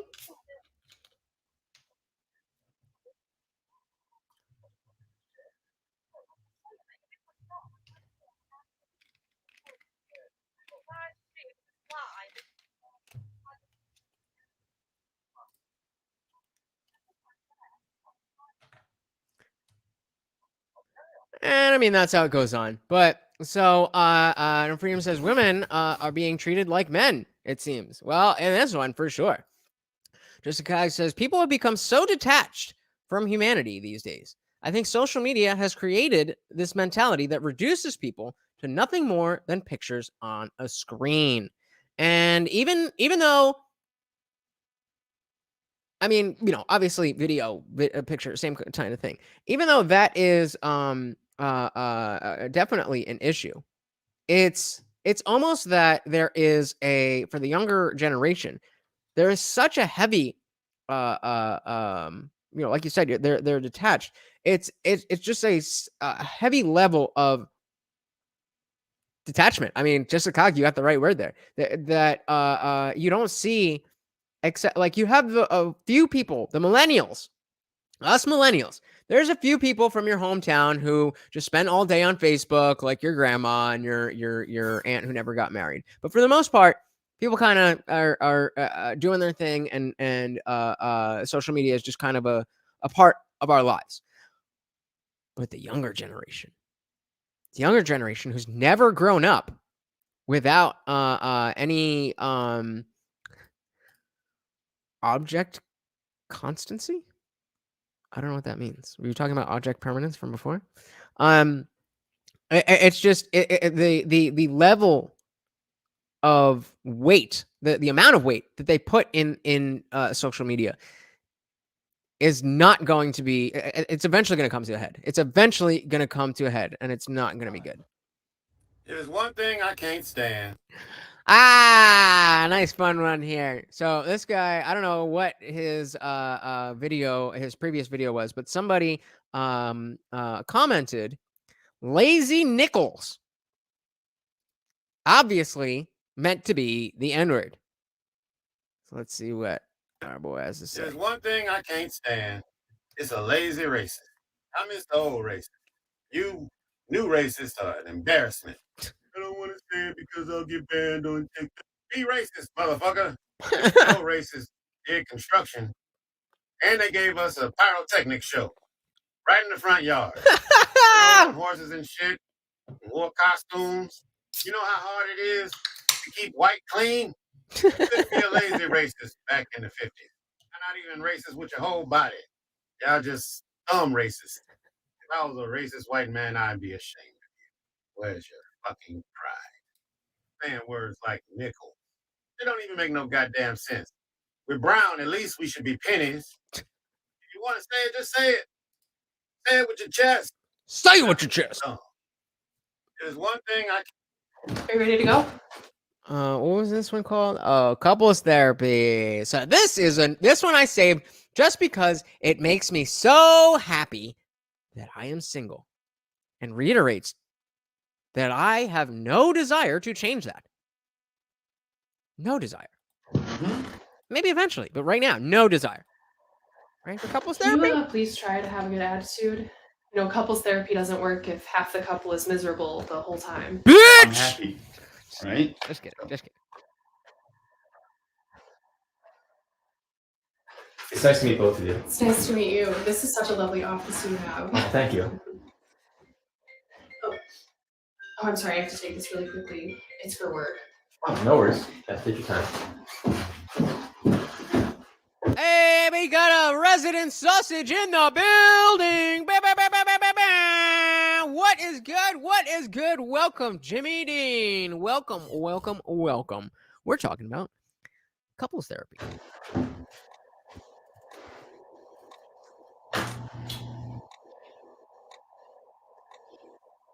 Hey, buddy. That's the therapist, by the way. I don't really know how to ask this exactly. Will you suggest that we break up? Excuse me? I know it's weird. I'm just terrible at breakups, and I hate hurting people's feelings.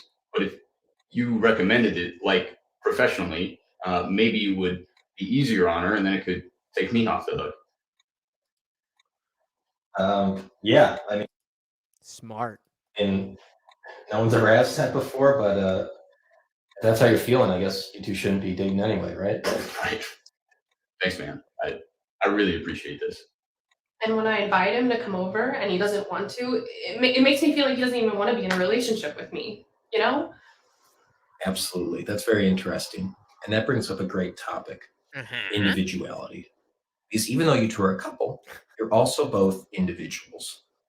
And one thing I think you need to consider as individuals is that you need to start taking this relationship more seriously. I mean, it's obvious you're in love deeply. And this relationship is not something either of you should give up on. This is the male feminist. This is the male feminist. He's mad at the boyfriend guy here for being able to get a girl and not being happy with it. And man to man, he's like, yo, I don't want to be here. You could help us out. But no.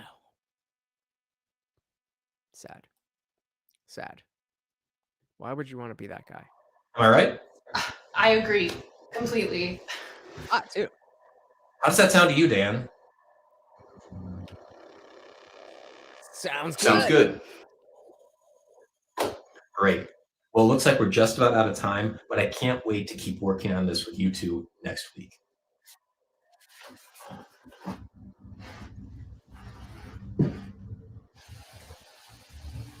Hey, you know what? I just realized I forgot something. I'll be right back. Hey, dude. What was that? For real. Like, what the fuck? Sorry. I thought we were on the same page. About the breakup? Do you not remember what I said? Oh, yeah, I remember. But I also remembered, I'm not your dancing monkey. You don't get to boss me around anymore. That's not what I was trying to do, okay? Buckle up. I'm gonna ruin your fucking life. Are you ready for couples therapy? Uh-huh. I mean, the issue, obviously, is the video games. You're addicted. I think the best option is to quit cold turkey. How does that sound? Sounds good. Are you ready for couples therapy? Yep. You guys simply don't spend enough time together as a couple. Have you considered moving in together? That's the last of my stuff. Are you ready for couples therapy? Sounds good. Slowly dying inside. Dan, are you listening? Yeah, sounds good. Are you ready for couples therapy? Sounds good.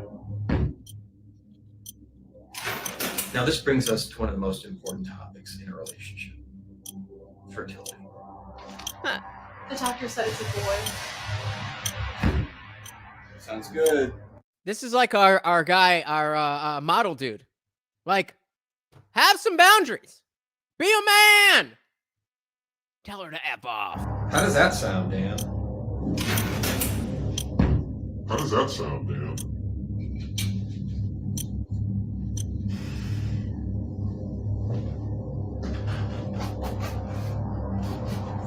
You ready for couples therapy? Oh, yeah. A self-deletion vest. He's been pushed to the edge. And what you two have to consider is this kid of yours. He's going to be pretty lonely if you don't give him someone to play with. My mom said it might be good to try for one more. That's a great idea. How does that sound to you, Dan? Does that sound good? No. Excuse me? No. It doesn't sound good. It doesn't sound good at all. I don't want a second child, or a first for that matter. All right? I just want to play video games all day, every day, until the day that I die, which is today.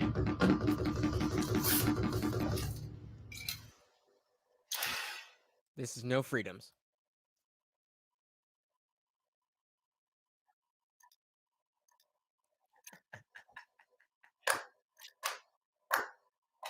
Nicely done, my friend.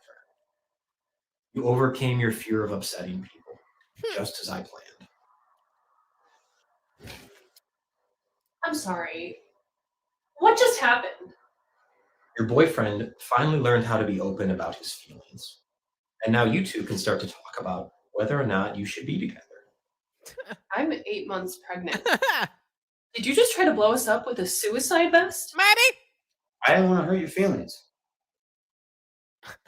So, Dan, do you have anything else you'd like to say to Stephanie? Yeah. When you watch TV at night, it bothers me. Even if the volume's low, it still keeps me up. Oh. Okay. You know, you do some stuff that annoys me too. Oh, Dan, no, Dan. So No Freedoms brings up a good point here about how this is how most men feel in Western countries. It's just too common that we are expected to just get in a relationship, go through the motions, do all of this bullshit. Since that's what you're supposed to do. This is why, red pill content is so important. Men-centric content is so important because, yeah, this is a fun little sketch, but there's probably millions of men. How many views does this have? This has almost 1 million likes in 1 week, and I don't think it's from a lot of women. I don't know what else there is to say. We do not take men's mental health seriously at all. Let's hope the next one is a little bit lighter. Weird. I'm Karen posted this hoping to convince social media this is racist. Can you hear this one?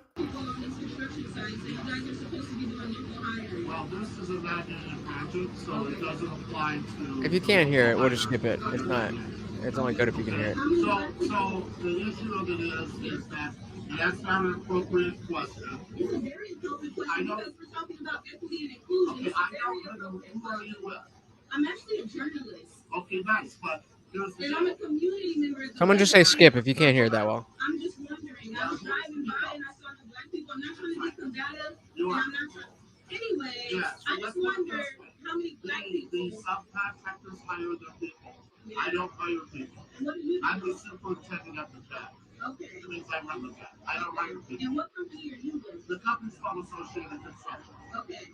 And how many black people do you guys have on your team? We don't have any black people on our team. Then why are you in a predominantly black community then doing that? Well, I'll tell you what. Yes. I'm not recommended by my company to hire any. Jessica Cog says, when you're not honest from the beginning, you literally set yourself up for your own unhappiness. That's so true, because it's not about like referring to this TikTok. It's not like our girl here did anything that wrong. This is all on homeboy, 100%.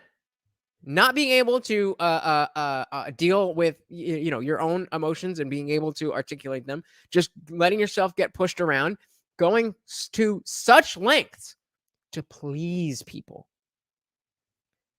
Don't do it. Don't do it. If there's somebody who belongs in your life, you being you will be enough. You'll be fine. You don't need to perform for them. You don't need any of that. So I'm gonna, the rest of that was just more Karen stuff. It didn't seem like we could hear it that well. And that's why I say most women who are, and this is No Freedom saying, beat by their lovers, again, no freedoms, is their own fault. It's definitely a case-by-case thing. I will put it that way. There is very few, proportionally, there's very few men who are willing to just physically abuse the woman that they love for no reason. Just because there might even be a reason doesn't mean that it's justifiable. But the point being, just out of nowhere. The reason might not be justification to go that far, but that reason is still there. So, I mean, whether you want to say it like that or you want to say it like No Freedoms did, I don't know. That's up to you. Hoping. Okay, I have a spicy conspiracy theory for you today. All right, conspiracy theory. So I'm putting up a poll. Do you agree with the theory? I'm putting it up now. Do not hit it yet. Do not hit it yet. Once he says something that pushes you one way or the other, then hit the poll. Freedom says, I know women who got beat by her, a woman or women who got beat by her boyfriend. The boyfriend got some hands put on him after others found out. That, yep, went back to him a week later. Yeah, that's. There's a lot there. You know, it could be just that she doesn't have any. She's never had any type of positive relationship in her life to model herself after. She could be addicted to the drama. There's a million and one things that could cause that, but that's also not an uncommon thing. And then again, not saying that it's okay to put hands on women, but I'm saying that if there is somebody who puts hands on their woman and then she comes back, what type of message does that send? Just saying. We're just talking here. All right. So, do we believe in this conspiracy? I'm just going to start out by saying it's a lot easier to control the masses and control the narrative around something through emotional manipulation. So you'll notice if something is considered a tragedy, it's like totally taboo to ask questions about it. Case closed, that's it. So if there's people in the comments that have a problem with this or are calling me insensitive for talking about this, that's fine because All right, if it's true, that's the desired outcome. Anyway, this is the crew of the 1986 Challenger space shuttle mission. Fun fact. In like 4th grade, I did a report on the Challenger spaceship, and they're going to talk about it. But the teacher, it was the flight in, I want to say, late 80s, early 90s, something like that, where they put they did like a drawing of some sort for a regular citizen to go into space, and obviously they had to go through all the astronaut training. But this elementary school teacher was eventually chosen, and that was the big thing about the Challenger space shuttle, is that there was a regular civilian on it for the first time, first civilian in space. I ask questions about things that people say I can't. Well, that's why we appreciate you, brother. And again, I may not always be able to put your comment up, but I do appreciate them.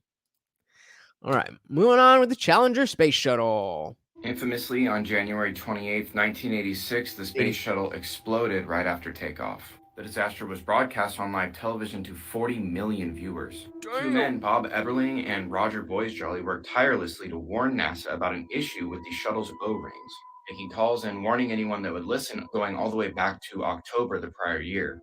So, I don't know why he doesn't go into this, but the O-rings are just the rubber pieces that go between, like, if you're putting metal pieces together, then you would have a little rubber piece in between so that it's airtight, because the rubber obviously will contract with the weight. There's if you think of, like, they have not like the traditional mason jars, but the ones that fold over and have that flap where they have that silicone ring around the top, and then you plop it down and you latch it, and because it presses the silicone down and creates a vacuum seal. So this is in 86. It was rubber, and so that's what he's talking about with these O-rings. So, like, if you look at, like, where I don't know, where this piece connects here, they have, they would have something that goes around in between this piece and this piece, so that when you put it on top, there's no space. That is what he's warned talking that if about. these O-rings were used on a launch on a day that was below 40 degrees Fahrenheit, that there would be a catastrophe. But of course, no one listened, which automatically kind of makes me think they wanted the catastrophe to happen. Maybe. Roughly 80 seconds after the launch, the shuttle exploded and all 7 crew members lost their lives. This is Judy Resnick, an engineer and pilot aboard the Challenger mission. I said don't hit the poll yet. The poll hasn't. You didn't even know what the theory is. In 2013, an eagle-eyed internet user found Judith Resnick, a law professor at Harvard Law School. Some people were a little taken aback by the identical name, age, and likeness, so they started digging. This is Michael J. Smith, also an engineer and pilot aboard the Challenger shuttle. He passed away that fateful day in 1986 at the age of 39 years old. This is Dr. Michael J. Smith, professor of engineering at the University of Wisconsin. This is Sharon Krista McAuliffe, arguably one of the most famous things about the Challenger mission. She was supposedly just a teacher that was picked at random to be one of the astronauts, which made it all the more tragic when she passed away due to the Challenger disaster in 1986. This is Sharon A. McAuliffe, also a law professor who received her degree shortly after the Challenger disaster. Dick Scobie was the commander of the mission. This is the most damning one. Like that's a very unique face. This guy's got seven feet between his eyes. Here's Commander Dick Scobie next to Come on! Richard Scobie, the CEO of Cows and Trees. Here's You're gonna tell me that's not the same person? his company's original logo. It's a cow, but it's not in a tree. It's strapped to a rocket, and gee, that jet stream kind of looks familiar. In fact, just in case I wasn't making it clear, the top picture is the Challenger ship shortly after exploding. So, astronauts Ronald McNair and Ellison Onizuka both passed away when the Challenger shuttle exploded. Miraculously, did they though? It was found out that they both had twin brothers, Carl McNair and Claude Onizuka. But ancestry searches were done for both Carl and Claude, and there was no birth records found. And the odds of two sets of identical twins in a crew of 7 are astronomical.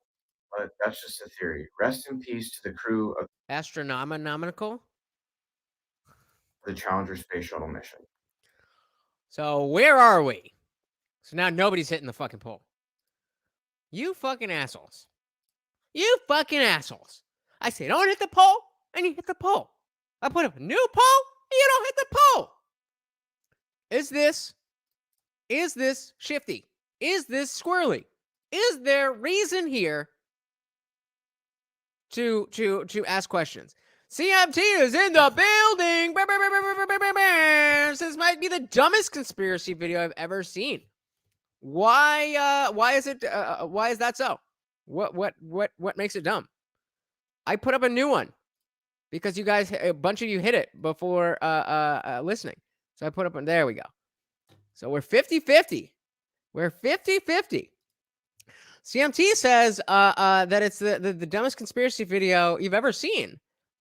I mean, when you get to the pictures, I mean, how are these not exactly? You're telling me that there's 7 doppelgangers that have the same name or a twin from a group of 7.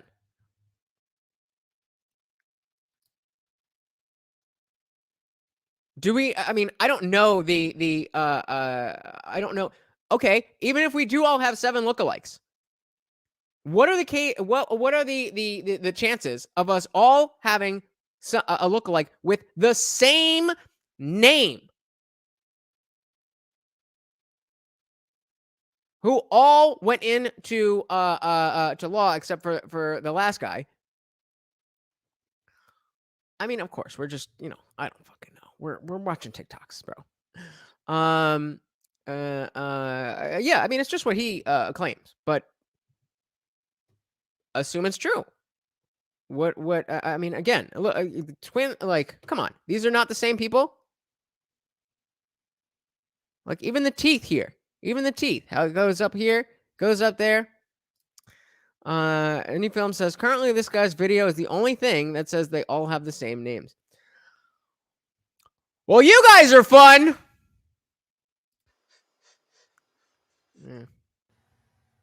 Yo. Based. Surrender. Nobody thought this through. If you look at the flyer, it's just the gravest thing that Letitia James could have done.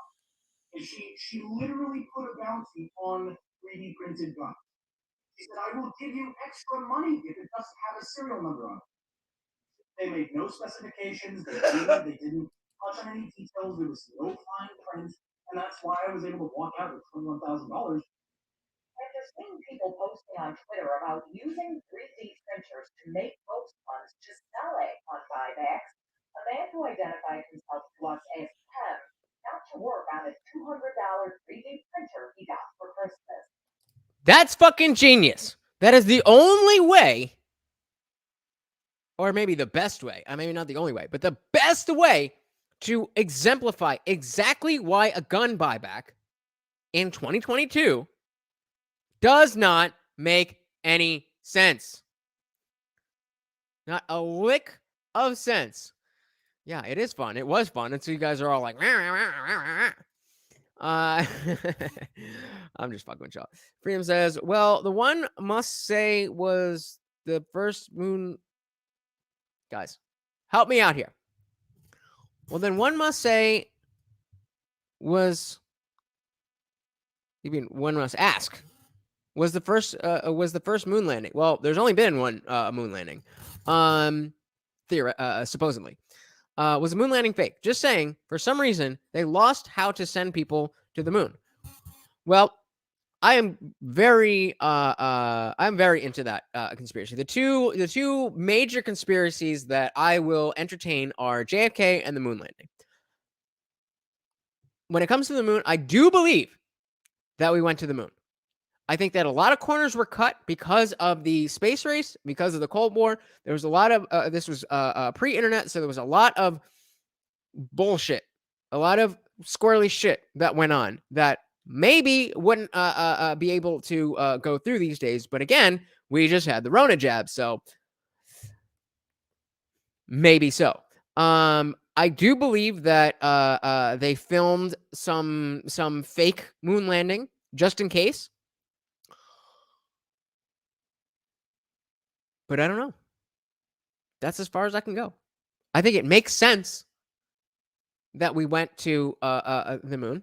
It does bring up a good question why we haven't been back to the moon. Although there is an interesting question of why we would need to go back to the moon. There's not much on the moon. We have rovers on the moon. What do we need to go to the moon for? Again, that's a very dangerous mission to send people out that far beyond the atmosphere. So it makes sense. We did it. It's done. We already showed we can do it. Again, theoretically. So that's and JFK is. I don't know as much about JFK, but that's where I stand on the moon thing. I don't know what these mean. So. Well, I 3D printed a bunch of lower receivers and frames for different kinds of firearms. Then he drove 6 hours to Utica. Worth it! Hey, you're here for the gun buyback. And I said, yeah, I'm here. And he sees the tote. He's like, oh, how many firearms do you have? And it's 110. This began an all-day negotiating and haggling session with staff from the state attorney general's office. And it ended with the guy and a lady from the budget office finally coming around with the 42 gift cards and counting them out in front of me, $21,000 and $500 gift cards. We asked the state attorney general's office a few weeks ago if they were aware this might be happening at gun buyback programs. They didn't answer Got him! the question, responding only that the buyback in Utica helped keep families safe and would restrict success. I'm sure it was. I'm sure handing over $21,000 in gift cards to some punk kid after getting a bunch of plastic was a rousing success. Kemp says he had two objectives: make some cash and make a point. Man, did he do And it. gun buybacks are a fantastic way of showing, number one, that your policies don't work. And number two, you're creating perverse demand. You're causing people to show up to these events only to make money.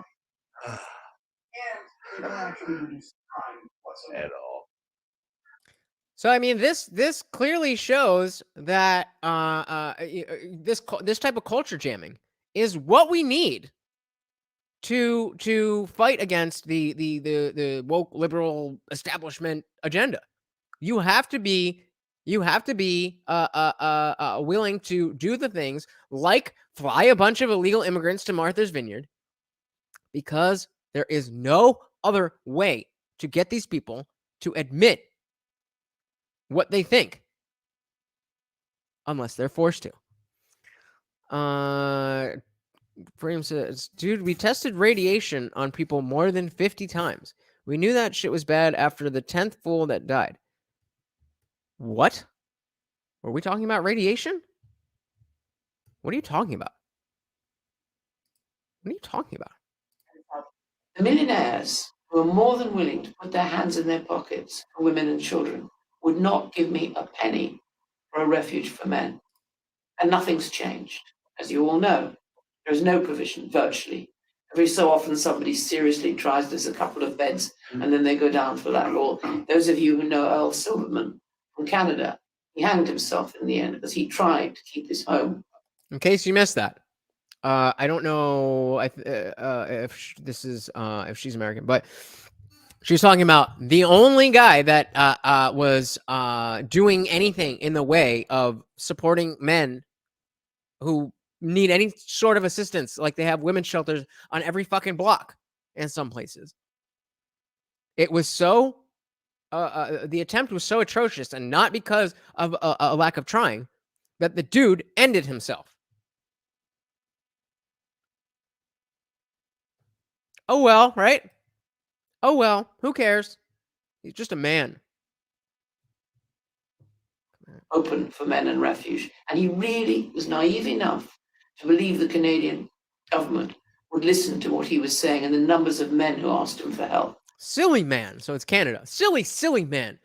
You think that the Western governments, you think the Canadian government cares about men? Is this what you were referring to? No, this was before. I'm sorry. I don't know what you're talking about there, but yeah, of course the Canadian government doesn't care about men. What is this? Andrew Tate hour? Come on. And in the end, caring about men. took his own life up a sense of absolute despair. And at the moment, this is a perilous time for people like me who have sons, grandsons, and great-grandsons. That's the point that so many feminists fail to see, is that their vitriol. And Justicog, I think it was you. Was it you, Justicog, who was on the shout out to Justicog and the fuckery for always watching my shorts and adding a comment. Really do appreciate it.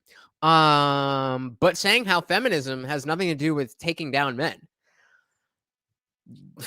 Maybe you're stuck in the 80s and maybe early 90s.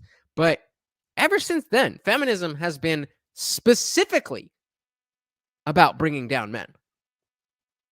But that's okay, I guess. What kind of a world am I at 79 going to leave my children and all of my children, or any of you?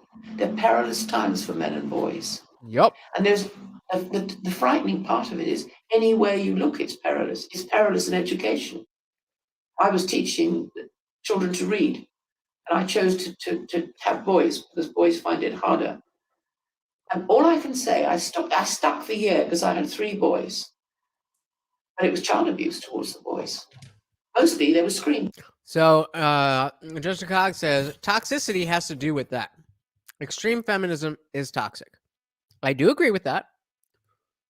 But what is the version of feminism that isn't just already baked into our American values?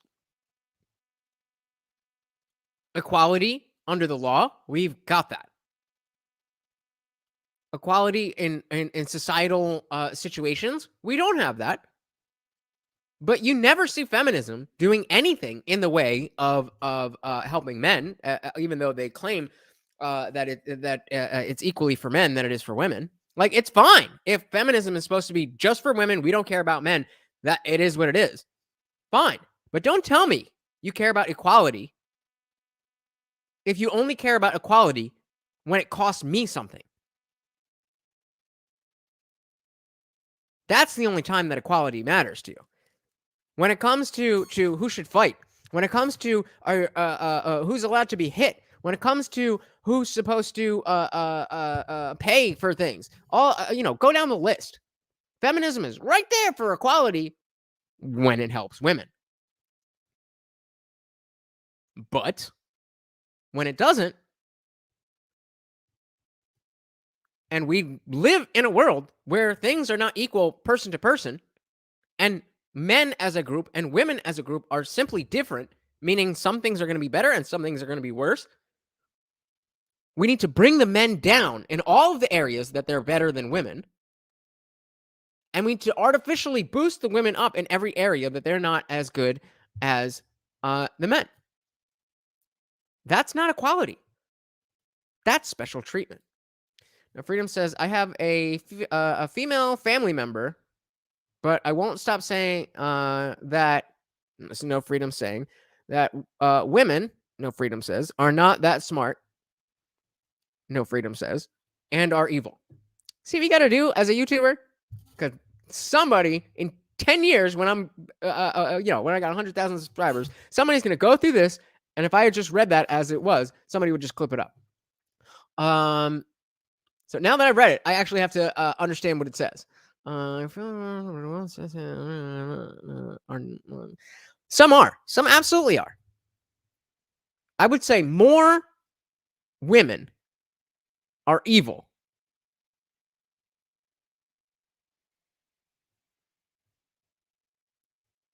than there are men that are evil. That doesn't mean that women do worse things. The worst things in society absolutely come from men. War, all that is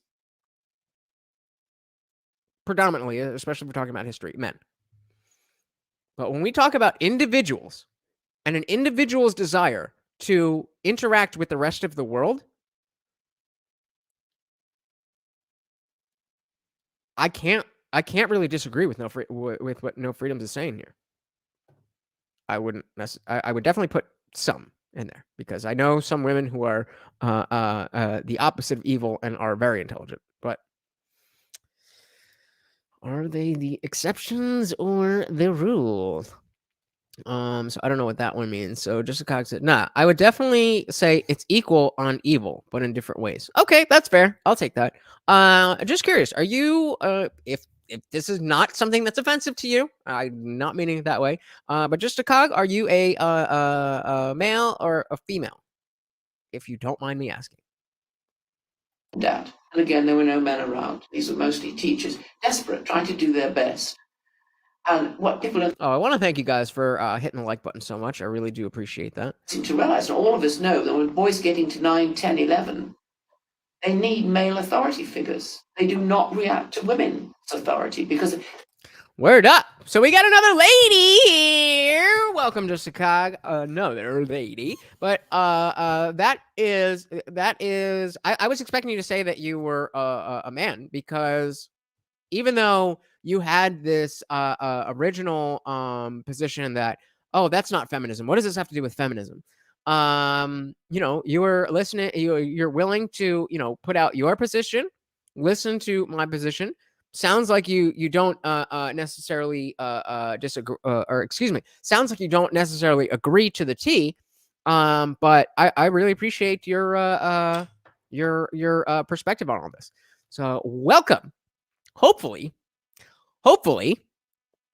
you won't be 3 for 3 of women who come here and then decide that I have to answer them exactly as if I were their boyfriend and all of that. Hopefully, we can just have a nice professional relationship as you enjoying the stuff that I watch and me enjoying you watching the stuff that I make. Moving on. And Freedom says, I love how you said evil, but not smarts. Yeah, because I don't think that I don't think that women are necessarily less intelligent. I just think they have less of a reason to try to be, if that makes sense. Like, women have beauty. Women have viscous innards. There's less of a reason for the average woman, on a balance of probabilities, to need to have such an intellectual presence. So they may not be as they're definitely more educated than men on the whole, but in terms of intelligence, I just don't know. I just don't know. Quite naturally and biologically, they're pulling away from that feminine influence and turning outwards to find their own masculine identities, the other that they need. We know that there is no freedoms. You know that there are more, or excuse me, women are more likely to be pro-life than men. It's not that simple, homie. It's just not that simple. And he comes to stop being such a lady. Figuratively, I guess so. Jessica Cox said, "Good-looking women don't have to try." Exactly. So, like, if I was a better-looking, taller guy, I probably wouldn't be as interesting because I wouldn't need to be. That's like the term bimbo or ditzy. That's where that comes from. It's just, if that person were to decide, okay, I want to become smart, I don't think they hold any less capability.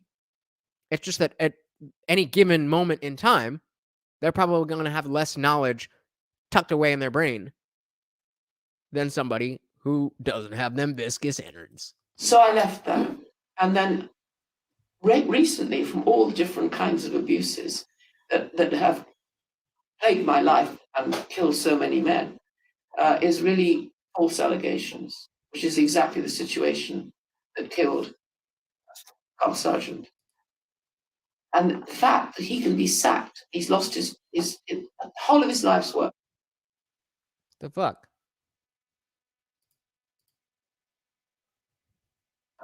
It doesn't matter people saying, "Oh well," as they've said to me, "Oh well, he must be guilty. That's why he did it." No, any man who knows of the accusations against him knows he will probably lose his job. Again, can't put that up, but no, we cannot do that, because whether they're good looking or not, whether they're pulling society down or not, they are still humans. So when you say stuff like this, they can kill their own children without batting an eye, and then you say what you said, kind of makes you one of them, doesn't it? If he has children, he has to move out of his house. This is only allegations, no evidence. Has to move out of his house, and it'll take over a year before there'll be any kind of a court case. Now, what people don't know is that the woman, and it's 99.9%, it's women who are making these allegations. These women get paid. The Criminal Compensation Board, from the moment she makes the allegation with no evidence, can hand out up to $500,000 in compensation, depending on what the extent of the so-called allegation. Taxpayers are paying this, and if he then is acquitted, they keep the money. And okay, fine. No Freedom says, "Hey, not like I have this thing in my belly for 9 months and then end it. But why does that matter?"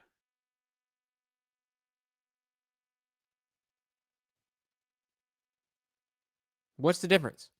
The reason that it's wrong is not because of where it grows, but what is growing. So you can't on one hand say, "Oh, these horrible women are willing to kill a human being," but also we should kill all the people that are not helping the society in the way that I want to help it. Kind of doesn't work that way, does it? It's natural for women to care for their offspring. It's natural for men to actually just leave it, sadly. I don't know where you're getting that. That is not true. the police will help you fill in the form. This is a matter of fact, not fiction. And it's been going on for a long, long time. The only reason that it's all coming to common ground now is because this man in the Welsh Assembly hanged himself. And I am hoping that his family will do what I did when Keita died. I took the Home Office right the way through the entire court system in England. Okay, no freedoms. If that's your position, then who are you to say that's fine? If that's your position, you're allowed to have whatever opinion you want. Then how are you any different than somebody who wants to only kill 0.0000001% of the human population, being their own child? England and then to Brussels.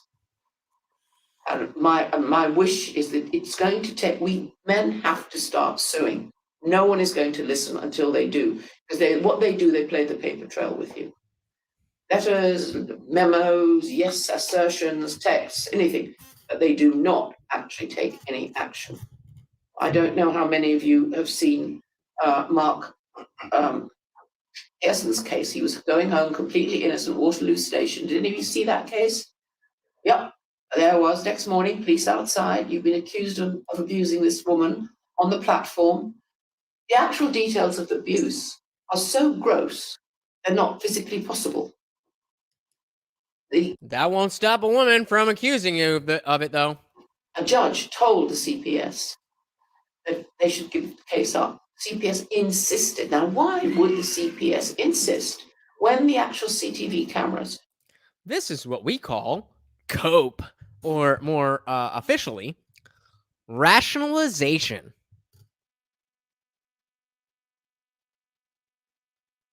I think it's a pretty good metric if we're determining whether somebody is good or bad based on their opinions of murdering other people. I think the number of people is a good metric. That's why we talk about people like Hitler and Stalin and Mao.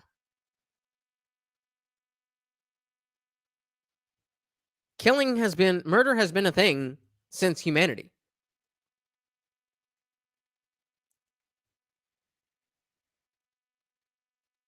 That's scary that you think that, bro. That's scary. I would highly, I don't know if you're trolling, but I would highly suggest that you sit back and really look at whether that's a good way to walk through life. Because that's showed scary. that he didn't touch her. He walked straight past her. Why would they do that? Well, 63% of the staff of the All right, I'm bored. prosecution service are women. This is just a funny one. It says, one thing I've learned from the past few years, folks will literally comply with anything without asking questions. Dude got a lint roller, and it looks like a pharmacy or a bank or something.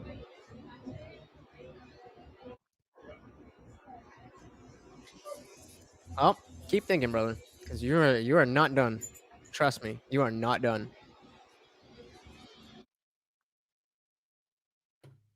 Oh dear God.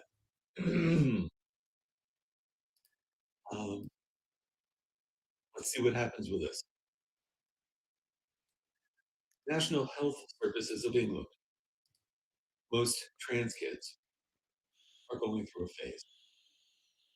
Quote, you can expect this breaking news to be quickly banned all over social media and labeled as disinformation, despite the fact that it's coming directly from the government of Great Britain. The National Health Services of England, in a rare demonstration, has released an advisory saying that most children who believe they are transgender are simply going through a phase.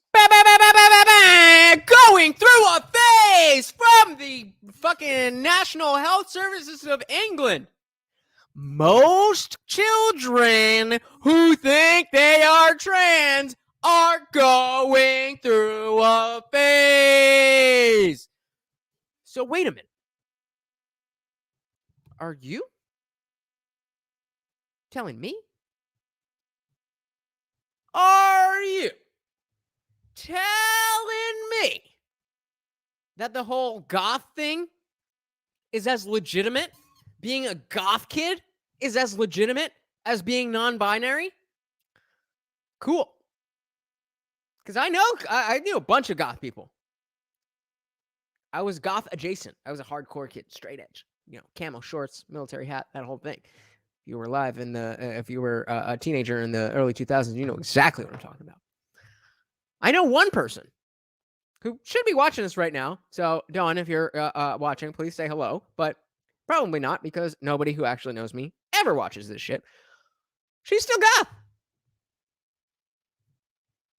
That's one person. One person. There is not one other person that was goth that is still goth. So yes, Mom, it was a phase.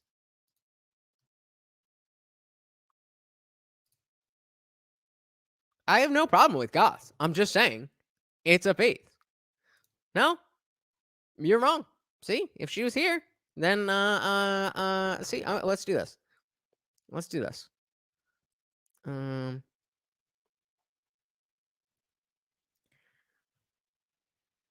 See, you're not here. We're talking about goths, and I said most people aren't goths, and they said not most, all. But I was saying that you are goth. Come through and prove yourself. All right, hold on. Give me 1 second. Give me 1 second. Give me 1 second. Give me 1 second. Okay. Yeah. Jessica Cog says, wasn't a phase for me. I've been in all black since 15. Okay, great. So now we got two. We got two out of the 7,000 people that I've ever come across that were goth. Two of them have been goth after the age of let's call it 18.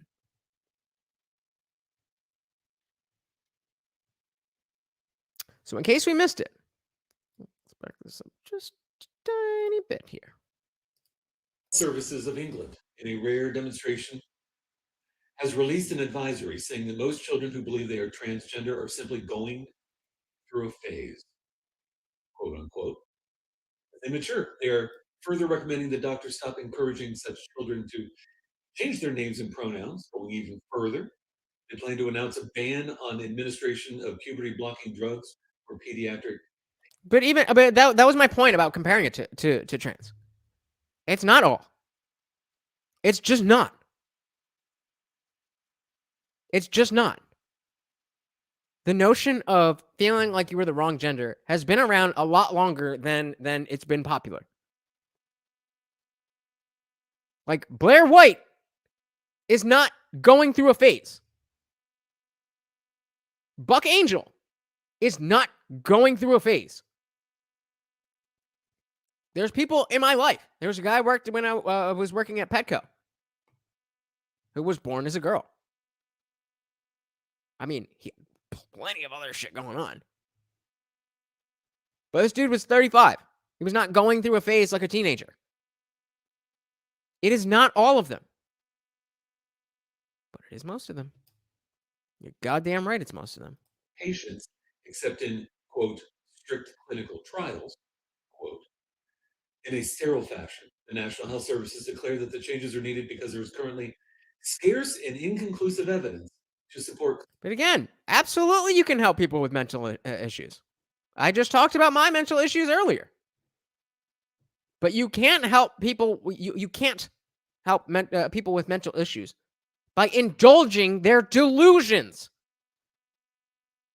You cannot help people with mental issues by indulging their delusions. I understand that. I understand it's not a physiological thing. That is the entire point. The entire point is that it's something that does not comport with the physiology. That's what being trans is.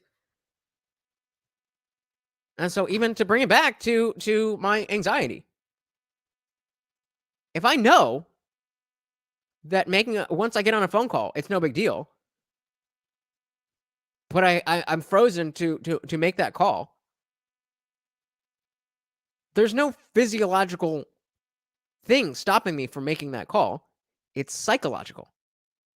That's why we have the field of psychology, in which I have a degree. So don't want to take me on that. Clinical decision making. That's from the Telegraph. This is not anti-trans. This is pro-child not being mutilated. A conversation regarding we may be moving too far too fast. Mm-hmm. National Health Service has. Was that it? Services of this nature would be overseen by medical doctors rather than therapists. Oh, so you're telling me the gender-affirming therapists? The gender-affirming therapists who... Come on, where's the fucking mouse? The gender-affirming therapists who couldn't tell us what a woman was in that documentary? You're telling me that these people are not, even though they're licensed, as our friend Anirudh tried to argue, even though they're licensed, that maybe they don't know what the fuck they're talking about? Is that what you're telling me?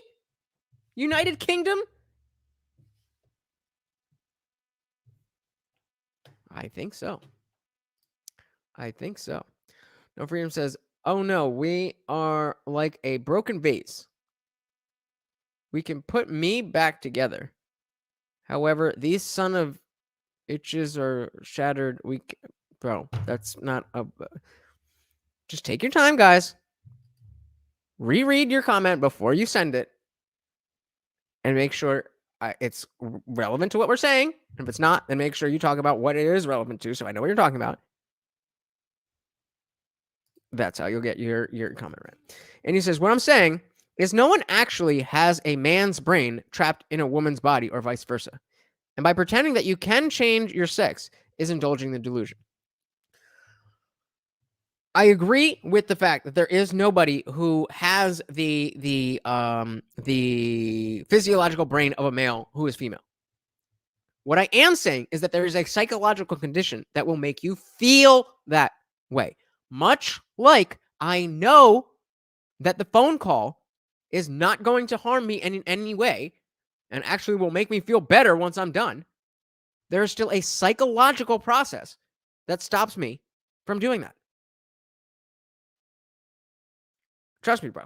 I mean, we can talk about this on the panel about where the power of psychology, how much psychology has an effect on just everyday people, not even just trans. But to say that there's no such thing as gender dysphoria is not a thing. That's just medically inaccurate. I mean, trans people will say it because it's like, no, that's just who I am. But they're off the deep end. And the most meaningful comment is the National Health Service is advising doctors to be aware of this sort of gender confusion is typically a transient phase, and in most cases, gender incongruence does not persist into phase adolescence.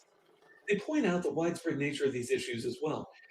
In 2011 to 2012, they handled 250 cases. I absolutely agree, No Freedoms. Absolutely. Well, I 100% am willing to say that gender dysphoria is a real psychological, not physiological, psychological disorder. The whole non-binary thing is just bullshit. Of referrals to gender identity services. In 2021 and 22, the number skyrocketed to more than 5,000. And y'all remember Bill Maher even was talking about this. He's like, at this rate, we're all going to be gay by 2030. No one is denying the existence of trans people. Except indie film.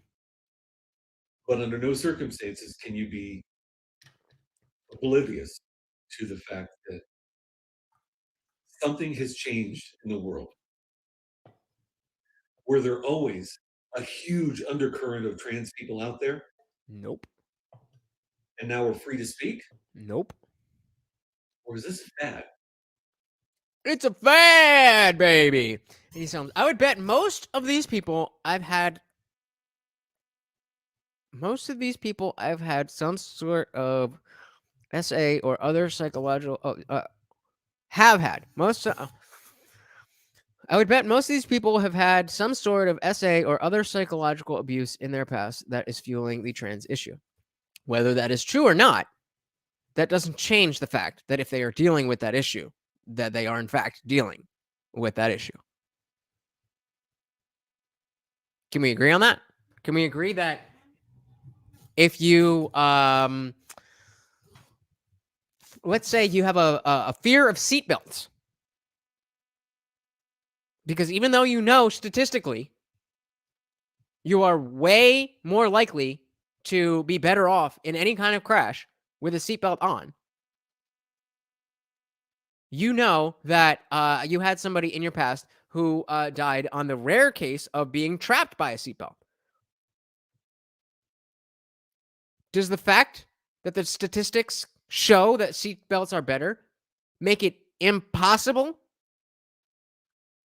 for you to be afraid to put a seatbelt on? Because that's what you're saying.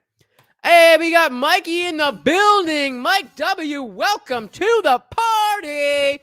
Said we should not do trans surgery on any child. Most of them will grow up just being gay and not doing the surgery. Well, that is exactly what the National Health Services of England has just announced. Thankfully, hopefully, this will be one of the few things that America will take from them. Just a cog says there was one long-time 20-year study I read about the levels of testosterone and estrogen during pregnancy having a huge effect on whether a child grew up to be LGBTQ+, whatever. Interesting. I mean, that does. The only way that would make sense to me is if we account for the societal aspect.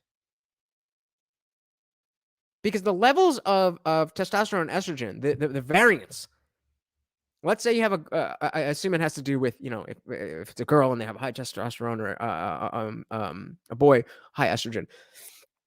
If you give birth to a boy in 1800 who had very high estrogen, the mother had very high estrogen levels during pregnancy, they didn't become trans because that wasn't a thing. They definitely might have had gender dysphoria without knowing it was gender dysphoria. Although, again, probably not, because you would need that framing. But they probably had issues, like Indie Film was saying. But again, those issues don't negate the fact that those issues have effects. So I think both of you are right here. I don't think they're. I think you're both right, and I don't think that it changes anything. I don't think it makes either of you wrong. Before we dive back in, Indie Film says yes, it's an issue. The problem is pretending that the solution is surgery or drugs or wearing a tutu does not help them. It just makes the situation worse and increases the percentage of self-deletion. Yep. Just Cog says it makes sense to a degree, but society has pushed things too far for some attempt at conformity. Oh yeah. For whatever. I don't know when conformity became a cool thing. When I was a kid, the first big word that I learned from my older brother was disestablishmentarianism. I don't even know if I fully understand what it means anymore because that was so long ago. I was literally a child, and he was, in the punk scene. He's about 6 years older than me. But the notion of tearing down that which the establishment portrays to us. When I was like 10 years old. That was cool. At the time, obviously I didn't know what the fuck I was talking about, but that was again, Rage Against the Machine. And now it's become rage on behalf of the machine. Let's find out. What do you think? All right. I'd like we can skip. That one was a little talk heavy. about 1 Week by Bare Naked Ladies. Do we know this song? Put a 1 in the chat if you know the song. Specifically this part. I'm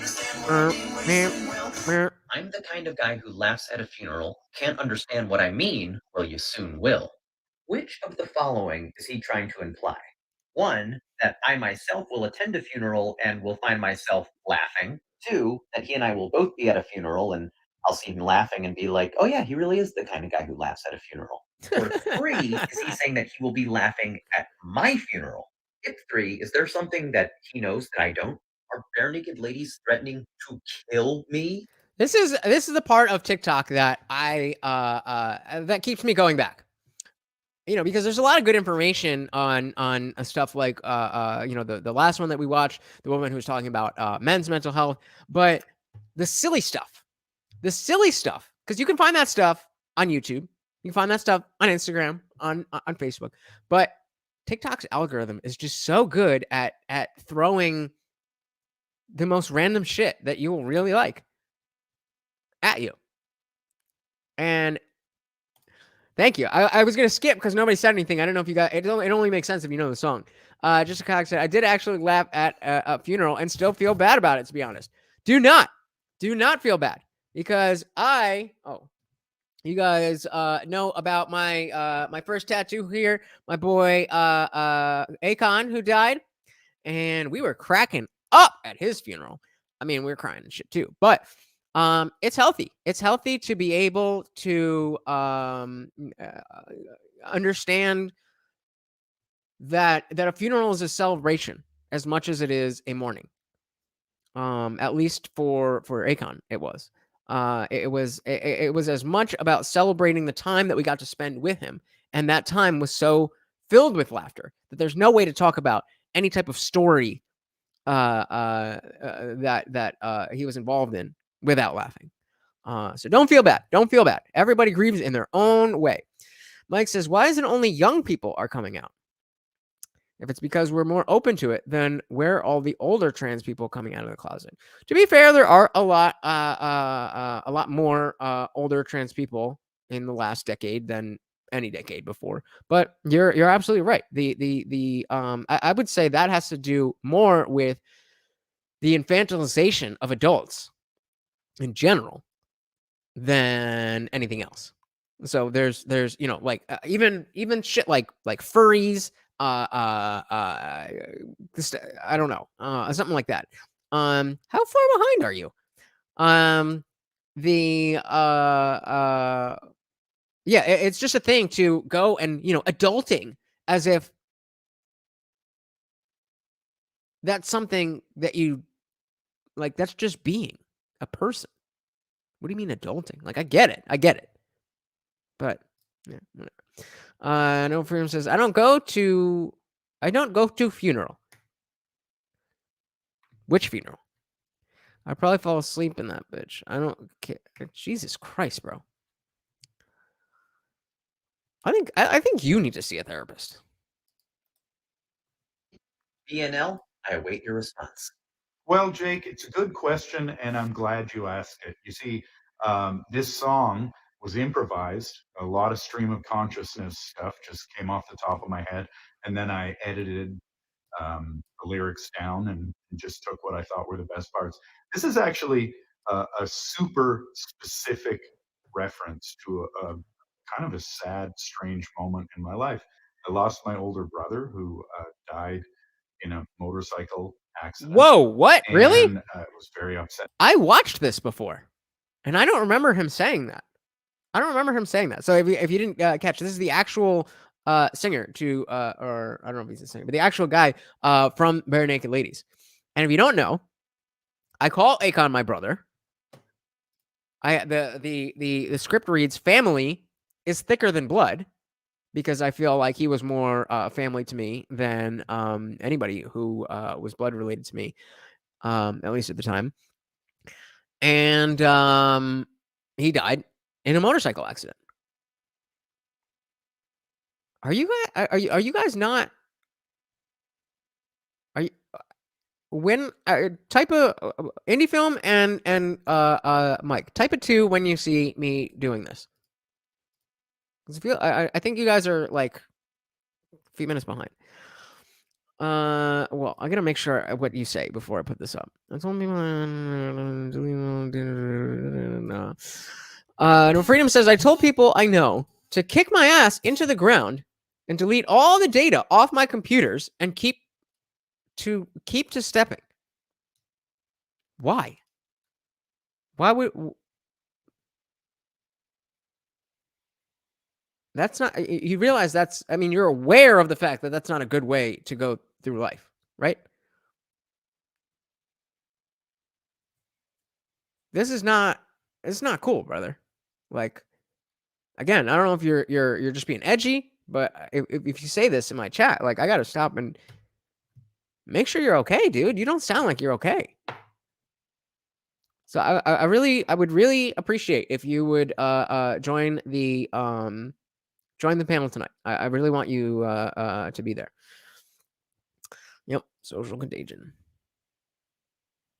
Setting time. I was at the funeral, and I didn't want to hear anything like when God closes a door, He opens a window. I didn't want to hear anything like that. It I was said, shit, sad, me too. tragic, and senseless that my older brother lost his life. Mm-hmm. And in the middle of the service, the pastor said, "An untimely passing like this reminds me of the words of the rock band, the Leonard Skinner. If I leave here tomorrow, If I will leave you here still remember me?" tomorrow, And I looked over my shoulder. would you Tyler Stewart still was behind me, and he remember went, me? "Skinner." And I laughed because I'm the kind of guy who laughs at a funeral. You'll see. I'd like to talk about. The game is this. I'm going to give you a quote, and you're going to tell me how racist that quote is from 10 being most racist, 1 being least racist. I've been around. It's all I would ask you guys to play along, but apparently you're way behind. So white high school, so I'm ready for this. Referring to Barack Obama, he said, first mainstream African American who is bright, articulate, and clean. How racist. 10. Who is bright, articulate, and clean. Yeah, that's up there. That's like gotta be like a 10 and 9. Yeah, because it's like you're implying that most black people, most African Americans aren't that way. That was just like moderate racist. It's kind of racist. I would say probably 9, just because somebody's wow, yeah, you're about so 10:40. Yeah, you're about 5 minutes behind. articulate and clean, and they happen to be black. That's not a reason to say it like that. So, I would say that on a. If there's something where you guys that are behind, if there's something where we're watching, it's like I can skip this. You can just hit the live button, and it'll bring you up to where we are. On the racist-o-meter. 8. I was just 7. A 7. Yeah. So still racist, but not crazy racist. Yeah, not crazy like not huge. Right. Say that's like a 9. There we go. Indy's with us now. That's a 9. Wow. That's a 9. That's a 9. Just said if you don't vote for me, So we're playing How Racist Is It? ain't talking about black people, and you ain't black. Don't vote for me. Not black.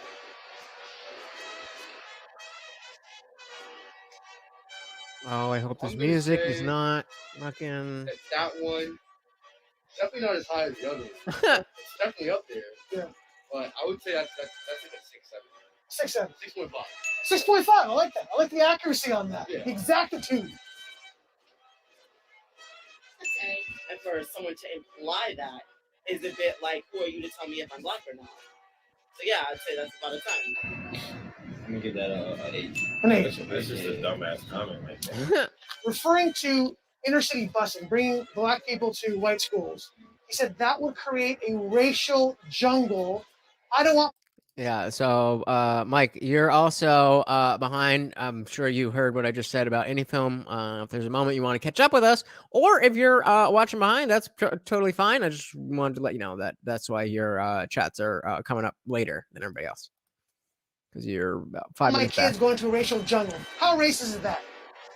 Like a 9. By doing that, you're creating racial jungles. And I don't want my children going to Does a 10. That's a 10. But off the That bat. was bust. I understand that. That's a 10. Straight up. Straight up. I would say 10. That's a reader racist quote. Yeah. How racist? Definitely. I would say 10 too. 10. That's a 10. Why would you say something like that? That's like people saying that's a 10. Y'all had a 20?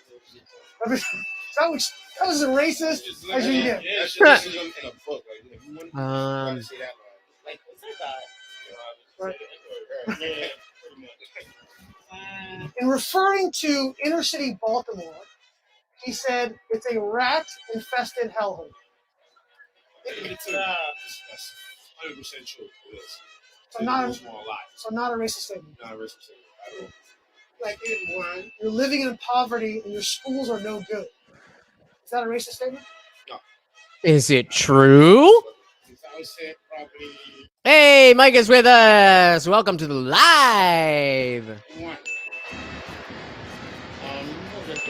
That's true. So these are facts. So you can't put it in a racist category because he's stating something that's really basically facts. Our inner cities are a disaster. Is that a racist statement? Saying that, but it's not racist. I would say probably two. Don't like that forever. Okay. I don't feel it's a racist statement. It's something that's real that needs to be changed. Yup. The quote about Barack Obama being bright, articulate, and clean, Joe Biden. This is the part that is crazy to me. How do you not know? How do you not know where these quotes came from? Obviously, you don't fucking pay attention to anything. But these specific quotes have been used in specifically videos just like this. Like, you never heard? You never saw that clip with Charlemagne the God? If you don't vote for me, you ain't vote. How do you not know that? Really? Wow. Maybe I should pay attention a little And that more. was his VP, like, wow. Well, no, he was the VP. That was Obama, the president, and Joe Biden was the VP. So that's the level of understanding these people A have. little surprised? Yeah. The quote about you ain't black and don't vote for me was... And she's from... This is New York. This is New York. Joe Biden? He said that? He did say that. Why? Why? You seem blown away. Yeah, because it's just like as someone who's, I'm not gonna lie, an open Democrat, like you would expect Somebody break the tie. We're 50-50 on the poll. represent that party, you wouldn't feel comfortable saying things like that in the open and on media. So you have so many people, specifically black people, that are backing you, and you just felt comfortable saying something like that. Say you didn't vote for me. You ain't a black person. Joe Biden. You did say that. I remember that. Joe Biden again? Joe Biden again. Joe Biden said to Charlemagne the God. Wow. See, like, I'm just saying. It feels like if you're a black person in New York, that you would be aware of one of the most, like, out there, I don't even have the word for it. If you don't vote for me, you ain't black. Coming from a 75, 80-year-old white dude. Said to Charlemagne the God. And you weren't aware of this? And the last quote about the racial jungle with busing with Joe Biden. Wow. It makes me fearful. Everybody knows that Joe Biden's racist. Why? Does everybody know that? I think you should know that Joe Biden Apparently, everybody does not. ran 3-time president and he's racist. Never won unless it was the actual black person on his ticket. So. Because most people were shocked to hear those quotes from Joe Biden. Really? Yeah, most people did not know that. It's very sad. You think the Democratic Party has taken the black vote for granted? Definitely. 100%. They want our vote, but it's not nothing being done to make a difference as far as the conditions and the changes that we really need. It goes to a deaf ear. Caitlyn Jenner It's wins! like nobody's listening to what needs to be done. I feel like they come in and do a photo op and try to highlight it instead of really fixing the issue. Because Yeah, I mean, you could go down the list. There's so much racist shit. There's so much. You can go down the list. Y'all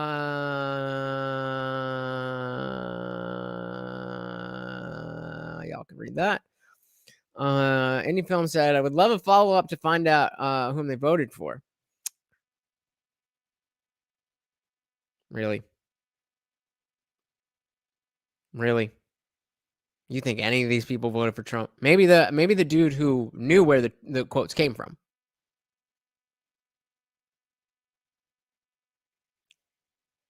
But I think we can guess. Later on down the line, you get in office, you turn your back on us. So stop voting for him.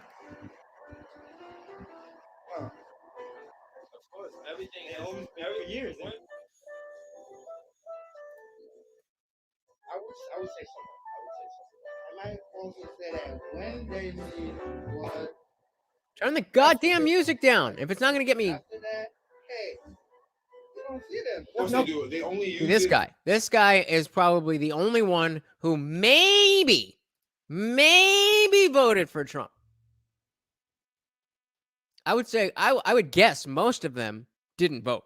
If you're not if you're somebody who's gonna vote, then I don't know. They either didn't vote or voted for Biden. I mean, except this guy. I'm gonna guess this guy didn't vote. Because again, especially in super uber liberal New York, Black people kind of do vote by and large as one block. That's changing. But it is what it is. for their game when they're trying to win an election. I'm gonna be honest with you. I genuinely feel that way. I find that when Black people, when it's time to vote, they kind of like go to the Black community, like, we have your vote, we have your back, right? And I feel like, yeah, and then it's like as soon as the vote's done and you have it, it's like you drop us like a hot sack of potatoes and you just like walk away from us. Like you don't do anything for our communities, you don't do anything. All right, we get the point. Yeah. Content creators are. How many of you are fans of Bo Burnham? I've always been a fan of stand-up comedy, and for a long time, I didn't really engage with Bo Burnham's content because I've always found using music or like with what's that guy's name? Dunham, Jeff Dunham, maybe the ventriloquist guy. I've always found those types of things to be crutches. And while certainly you can do the things well, you can be a ventriloquist in a way that nobody else has done before. But usually that's not the case. Usually you have a comedian who's got a guitar or piano. It's because they sing funny songs instead of actually saying things that are funny on their own. But when I saw Bo Burnham's Inside, I was so blown away with the level of thought and awareness that went into it. Listen to this guy. Are wrestling with these difficult questions of this sort of weird meta like hellscape that it is to be online. It's weird and it's complicated, and the kids know it and they sense it. They're coming for every second of your life. That's what these companies are coming to. This company as well. And it's not because anyone is bad. It's not because anyone in this company has evil plans or is trying to do this. They're not even doing it consciously. Because these companies like Twitter and YouTube and Instagram and everything, they went public and they went to shareholders. So they have to grow. Their entire models are based off of growth. They cannot stay stagnant. Twitter grossed $4 or $5 billion last year. It is in the red. It is unprofitable. It has to get more of you. No matter how nice it's trying to be, it is all that they're trying to get more engagement from you. I said, shit, me too. What is happening? Okay. Struggle stream. We used to colonize land. That was the thing you could expand into. And that's where money was to be made. We colonized the entire earth. There was no other place for the businesses and capitalism to expand into. And then they realized human attention. That they are now trying to colonize every minute of your life. That is what these people are trying to do. Every single free moment you have is a moment you could be looking at your phone and they could be gathering information to target ads at you. That's what's happening. So like as much as we can, have really good conversations and try to humanize the conversations. The like mechanism of the business is rolling towards that just because of the market. So like it's coming. It's coming for every free second you Holy have. shit! You guys haven't seen And Inside? that's dark. It's really, really dark and scary. And for someone like me, I grew up a little bit on the internet, and I felt the repercussions of it. I suffer from anxiety. So I know where it leads. I'm saying like, you don't want this. Trust me. Like you're not going to feel good about yourself. And you know it. The kids know it. Like the whole joke on the internet is everyone's like, this place sucks, right? I mean, like that's like kind of the thing. That's why their memes are all ironic and detached and self-referential and 12 layers deep. He gets Gen Z. He is. I don't know a millennial that understands Gen Z better than Bo Burnham. It's crazy how on point he is. Because truth is completely dead to them, and they know it. They look at the president, they look at a culture, they go, "What the hell is this?" They look at like Coca-Cola commercials that are winking at them and smiling, and they go, "Like, forget it," you know. So like, ugh, I have no idea what's gonna happen. I want to. Content creators are wrestling with these. We'll come back to that. Here is a story about how the left can hurt the people they're trying to help. A decade ago, the U.S. opioid epidemic was in full swing. Oh yeah, that was me. I was one of them. I was that statistic right there. And it was hitting white people particularly hard. The rate of white deaths from drug overdose was about double the rate of black deaths. Then in 2016, this report came out saying doctors are more likely to prescribe opioid painkillers to white people. So what did the New York Times say in response to the report? Maybe something about how doctors should stop prescribing opioids to so many white people? Nope. Their focus was on how difficult it was for black people to get painkillers in line with an ideology that sees white privilege everywhere.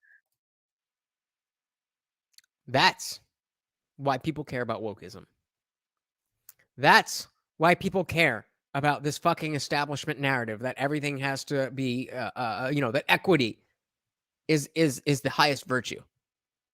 Well, all these white people are dying from drugs. So we've got to make sure that the black people are dying from drugs just as much. It's the same exact thing with feminism. Well, the women don't get X, Y, and Z, so even though the men have it, instead of giving it to the women, let's take it from the men. The New York Times couldn't see that easy access to opioids was actually white disadvantage, not white privilege. So they pushed a narrative that black people needed greater access to painkillers, ignoring the risk they would get swept up in the opioid epidemic. I wonder how that turned out.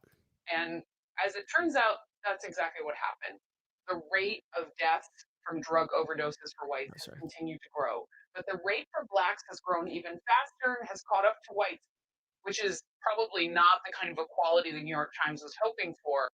So look at this. This was a drug overdose death rate among black men in the U.S. So this is all men. So black people were down here in 2015. 2015. So it's not like we're going way, way back. 2015 at 17%. And white people had had a good 9 points on that. Fast forward. And now there's a 10-point swing in the other direction. 44 for white people versus 54 for black people. All in the name of equity. Good job, America. Here is a story about how roughly every 6 months I remember this TED Talk, and I wonder why in the last 11 years it hasn't ushered in an... Okay, I don't 100% remember what this is, so we're going to go on a journey together. Freedom says, let's be honest here, more whites dying from overdoses. Yeah, there's more white people, period. So that's why that happens. Era of anything fucking crazy. It's long, but we can make fun of wokeness and overt anti-racism that all this bullshit without having to go in the other direction and be like, well, blacks are the ones that are privileged. Like, dude, there's way more white people than there are black people in this country. So what does this accomplish? The entire point is to stop pitting races against each other. But you've just gotten the opposite message, and you've just gone the complete other way. See a therapist, man. Talkspace is cheaper than BetterHelp. Just download it on your phone. You don't have to actually speak to anybody. You can do all text therapy. You need therapy, homie. But watch it. Trust me. This is the first object that you can see that has been in a mechanical quantum superposition. So what we're looking at here is a tiny computer chip, and you can sort of see this green dot right in the middle, and that's this piece of metal I'm going to be talking about in a minute. This is a photograph of the object, and here I'm going to zoom in a little bit. We're looking right there in the center, and then here's a really, really big close-up of the little piece of metal. So what we're looking at is a little chunk of metal, and it's shaped like a diving board and sticking out over a ledge. And so I made this thing in nearly the same way as you make a computer chip. I went into a clean room with a fresh silicon wafer, and then I just cranked away at all the big machines for about 100 hours. For the last step, I had to build my own machine to make this swimming pool shaped hole underneath the device. This device has the ability to be in a quantum superposition, but it needs a little help to do it.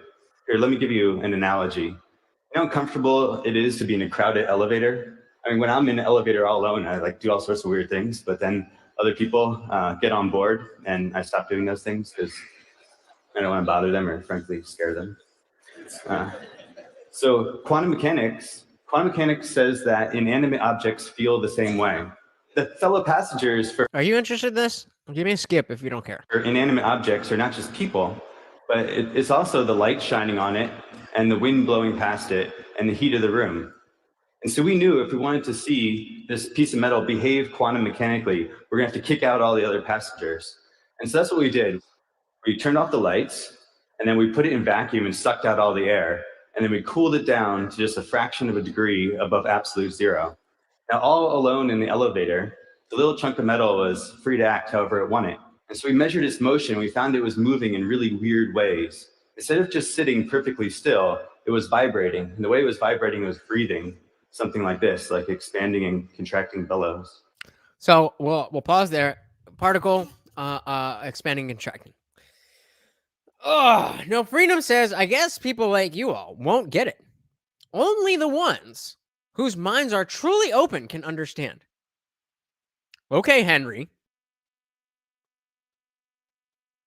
That's Henry's argument. That is why all great minds had mental breakdowns to talk about the truth. Is too much for most. Well, number one, you don't know what anybody if anybody here has or has not had a mental breakdown. Secondly, the notion that anybody who is a great mind has had a mental breakdown is this. That's what I'm saying. That's what I'm saying, Mike. Like I don't want to like. I don't want to drag all the rest of you like digging into No Freedom's, psychoanalyzing No Freedoms. But like, if you're putting this stuff in my chat, man, you're worrying me. This is not a good perspective to have, especially if it's what you're willing to share with strangers. Like, what is it that you're not saying? This is not good. And it doesn't make you some genius because you want to end 80% of the population. That's what Hitler said. That's what Stalin said. So, I mean, if you want to be in that company, I mean, I guess I can't do much to stop you. But if you don't, then I'm begging you to listen to me and to Mike and to whoever else wants to speak up and say that this is not good. Again, just a cog on point. Extremism is not open-minded. You are not open-minded. You have your opinions. You have your positions. You think they're right. You think that you're smarter than everybody else, even when you are presented with a contradiction in your positions. You're not able to square that with some lowly guy like me.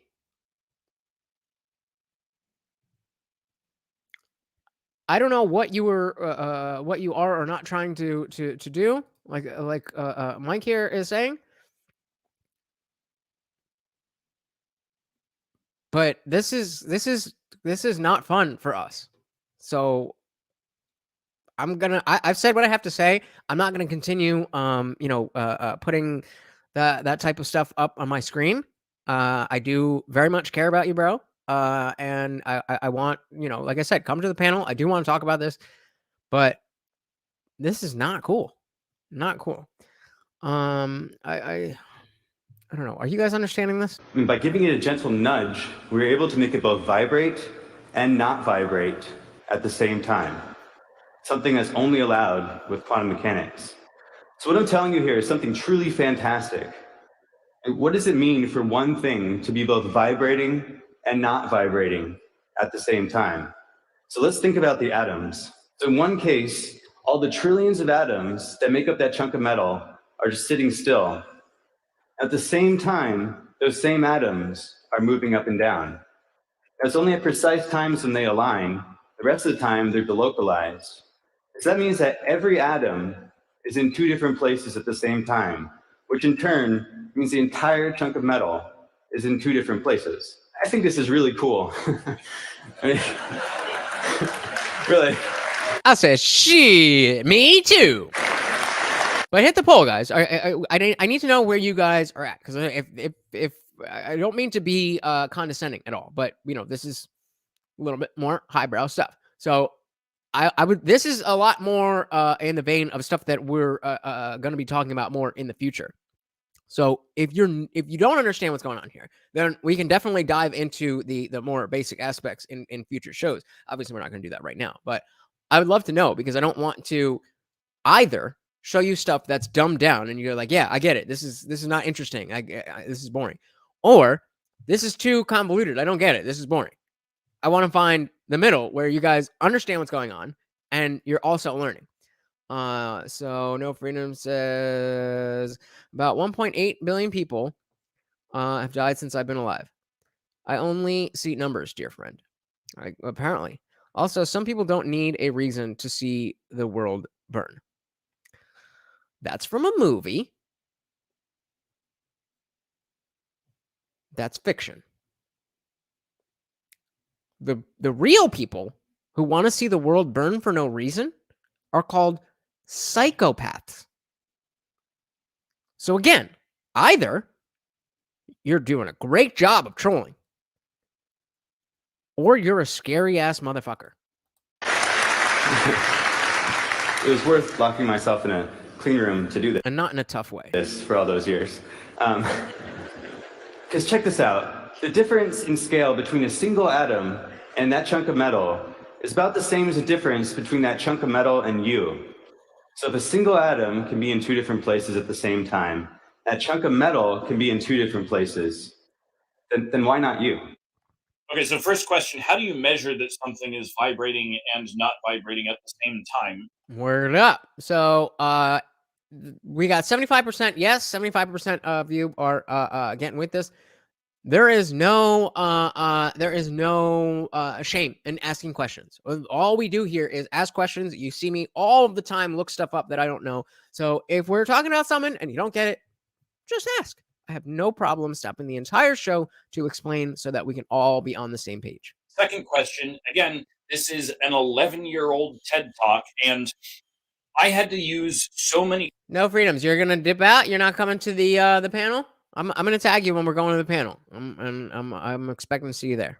Different search terms just to find this video, and I found nothing even related. So what the fuck has been going on with this research for the last decade? Roughly every 6 months, I remember this TED Talk, and I wonder...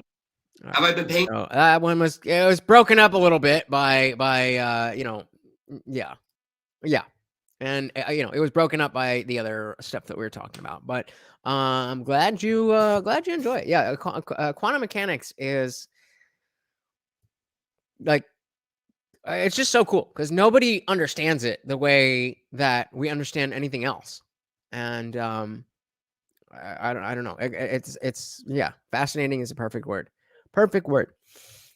Speaking of fascinating, what's also fascinating is spending time in the Indian Jesus Discord server. The link is in the description. The party never ends. So I only stream 3 times a week, but you can always get at me in the Discord server. And then, of course, that is where, because of the trolls, we've had to move panel time to Discord. But that also allows us to have much more robust conversations. We don't have to dance around words. We can hang out. Everybody's on panel together. Nobody has to worry about being on the open internet. It is our private server. So hit the link, join the server. That is where we're going to be right after the show ends. And whenever we're not here. Paying attention to the Darrell Brooks trial, let me ask you something, all right? Do you really think I spend all day being an attorney, practicing law, and then I get off of work, I change out of my work sweatpants, I change into my chilling at home sweatpants, like some sort of athleisure Mr. Rogers, and then I sit down and with my scant free time do bootleg legal research and writing unpaid, like some sort of nerd? Of course I've been paying attention to it.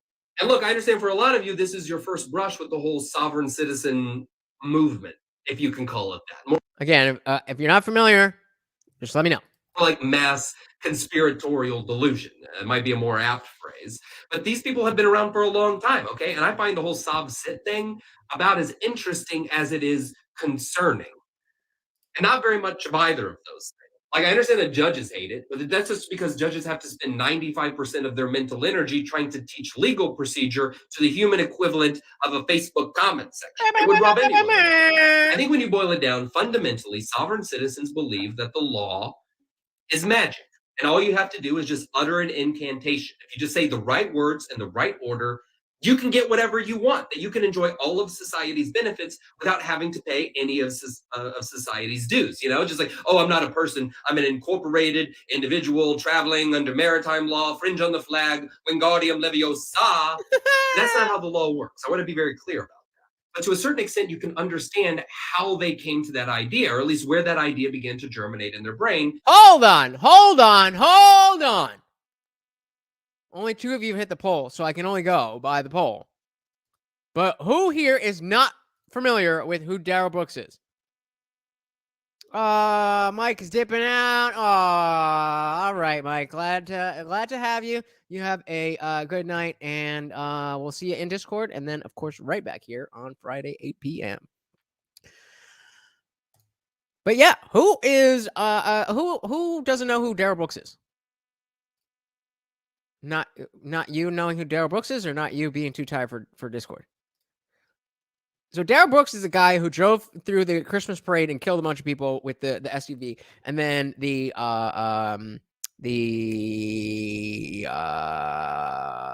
media, I think it was the New York Times, I could be mixing it up. They said SUV kills a bunch of people instead of man driving SUV, and this happened right within a relevant time frame from the Kyle Rittenhouse trial.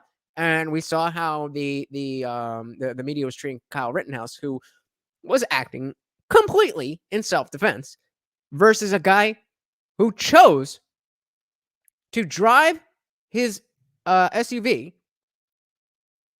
for escape, ironically, because he didn't escape, into a crowd of people. Okay, I was going to say, because the clips that have been going around, this dude is representing himself. And it's a whole thing. Because a lot of people kind of believe that, although not to the extent that sovereign citizens do. And you can see this when you have legal conversations with people. People seem to believe that if they utter a certain phrase like hostile work environment, that's a get out of having to prove anything free card. And then just by saying that, the world has to acquiesce to their demands. I mean, we got Michael Scott just yelling in his office, "I declare bankruptcy." I That's declare not how bankruptcy. it works. But the legal system is complicated. It's unwieldy. And you can understand how a layperson looking in from the outside without an intricate understanding of legal process and procedures might come to that conclusion. The idea that the law is simply a book of spells is the most ridiculous thing I've ever heard in my entire life. I loved how he used the Wingardium Leviosa. It's Wingardium Leviosa, not Wingardium Leviosa. The law isn't some arcanum. The law is a chili cook-off. Follow me here. Statutory and common law are the recipes that you have to follow. The facts of the case are the ingredients that you use to make the chili. And the words that you use to talk about those facts are the spices. And now a clever lawyer can use words to cover up bad facts. Hold on, what does it say? Legal processes and procedures are the steps you take to cook the chili, like how hot it has to be and how long to cook it. Man, I love chili. It's chili season out there right now. I'm no purist. I'll put anything into it. Beans, corn, anything. Like, why would you complain about that? Oh, no, there's too much good stuff in my spicy stew. Get the fuck out of here. In much the way that a good chef can use spices to cover up bad meats, but that only works to a certain extent, right? Like, if the meat is rotten, no amount of spices are going to make it taste good. Sovereign citizens are essentially cooking with only spices, and they're using all the wrong ones. Like, they're substituting sand for salt. And this is why every attorney will tell you, get an attorney. Lawyer. Have I been paying attention? It's not a go-kart. It's this is a fun one. So this is just a little police interaction, and let's just play it. I want to get you guys' thoughts. So there's a guy driving a mobility scooter that is by the law. He works for a company who makes these, and they made them to be specified to the law so that they are legal and to be driven, all that good stuff. And then he got pulled over in Kamloops, I guess. It's a mobility scooter. Yeah. Why do you want to Because I do social media for a company and for these mobility scooters. It's discrimination to ask someone for medical to prove that they're. Here we go. What you're going to do is you're going to inhale your lungs full of air, seal your lips around the mouthpiece, blow long and constant until I tell you to stop. The exhaust port right here on the top. You can tell me if you're shaking or falsely providing consent. So it says both. Inhale your lungs full of air, seal your lips around the mouthpiece. Of course, first thing they go to. This guy can't be sober.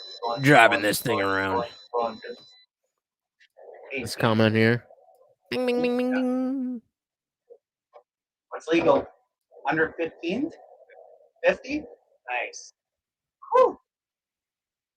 You just said under 50, right? Okay, thank you. I take my bag back. You want to search it? There's nothing in it. So I just got pulled over on the not a go-kart, and they breathalyzed me, and now they're calling someone down here to decide if I'm legal or not. Are they calling that the not a go-kart? Like Elon Musk calls his not a flamethrower not a flamethrower? That's awesome. You don't have to have a mobility. No, you don't. I have super bad hemorrhoids right now. Honestly, I guess so. The reason that we are.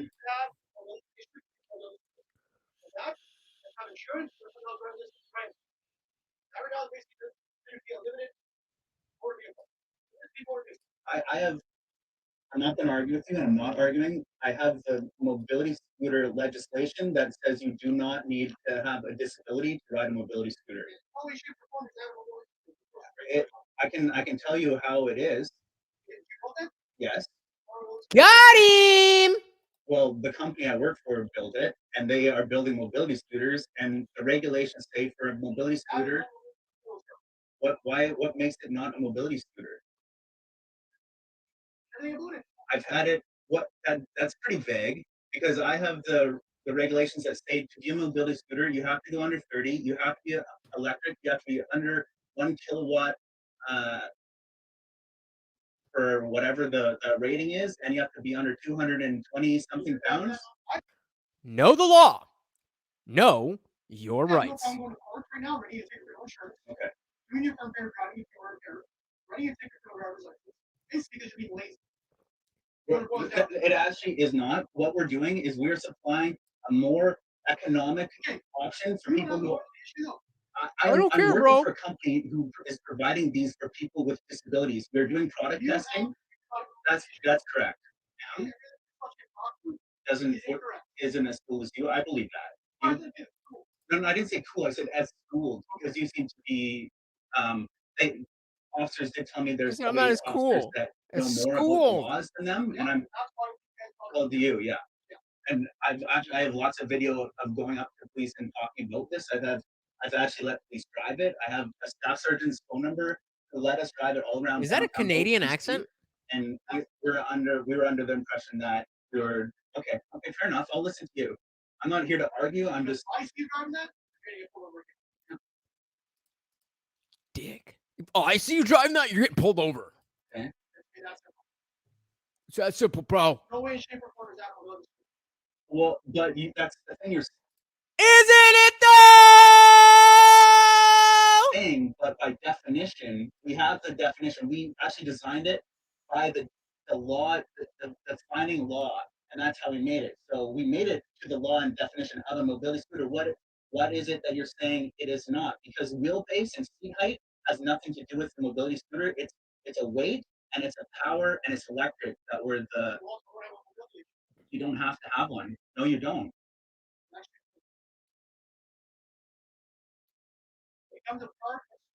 It is against the law to ask people what their disability is.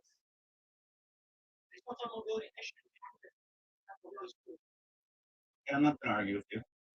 Here's the thing, you can argue it. Yeah, I'm not going to. Yeah. He's like, I'm not going to argue with you. He's like, you can argue all you want. Okay. Right. It's called I active get that. listening. I'll stop arguing. I'm just saying from what I know that. Okay. Okay. Sherpney says that this is by no way a mobility scooter, although. I mean, it sure as shit looks like a go-kart, but laws are laws. And if it's following the law, then you, sir, officer, can fuck right off. He won't tell me why. It just says that I need to have a disability. I don't. I'll take your card. I don't have any left. Oh, you don't have any cards. That's convenient. Remember when Kyle Rittenhouse cried? Well, when he did, the media, like USA Today, were like, oh, you're faking it, saying Kyle Rittenhouse deserves an award for his melodramatic performance on the witness stand. But then contrast that with the man who drove through a Christmas parade. Again, talking about our boy, I say that ironically, Daryl Brooks. Killing countless individuals. He took the stand and he started crying. Then USA Today, instead of calling that a melodramatic performance, they said, oh, he gives a tearful opening statement, 2 sides to every story. This man drove through countless individuals, killing children for no reason, and he gives a tearful opening statement. There are 2 sides, guys. But this dude actually won his trial, and people said that he acted in self-defense, but he gives up. He's putting on a performance. It's less about Kyle Rittenhouse and more so about why are you making excuses for someone who drove through a Christmas parade killing children? The media literally has no journalistic integrity. Facts. What do you guys think of these? This is there's a type of TikTok where you'll get somebody who works in like customer service, retail, something like that, and they'll record their interactions with people who are out there. Again, if we're watching something and you're not feeling it, just hit next in the just type next in the chat. I'll ask you guys if anybody else seconds it, then we can skip it. But I find these interesting, especially having worked in retail and customer service for years. But you may not, so just let me know.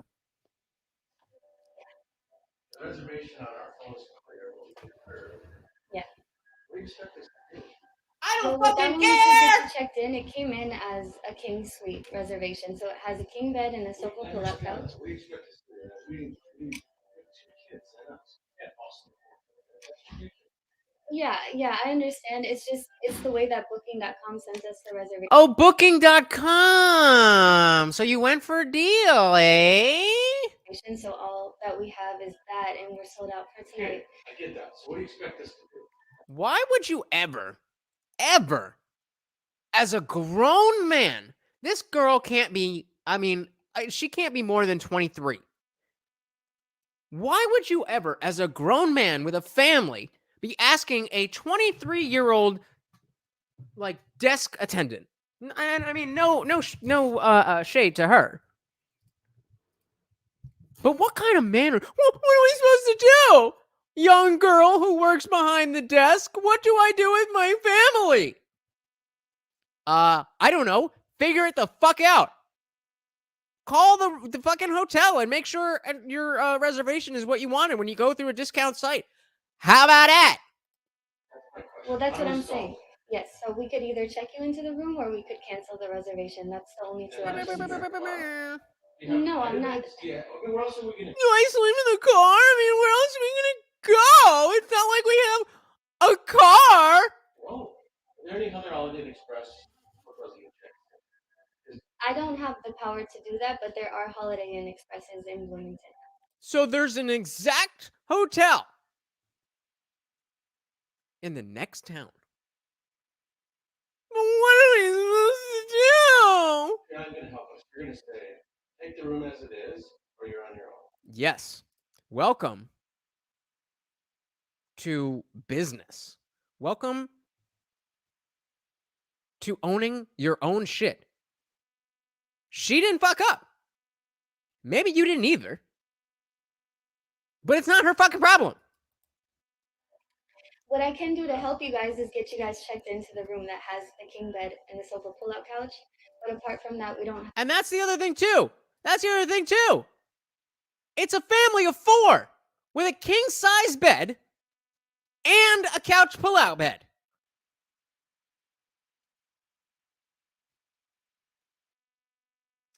Unless you're fat as fuck, then at least 3 of you can fit in the bed, if not all 4. Have any other rooms to check you guys into. If it's regarding what you guys reserved, you would have to call booking.com so that they could assist you with something that happened on their end. But this is just the information that we've received from booking.com. Listen to how long this is. It says him, intimidation stare.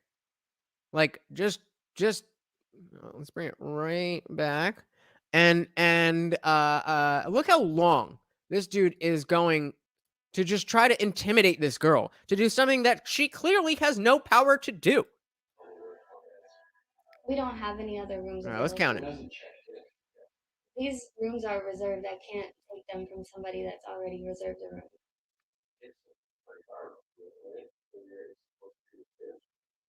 No, because we held the room that we had the information for, which is the King Suite. That's what Booking.com sent over to us. So we kept that room for you guys.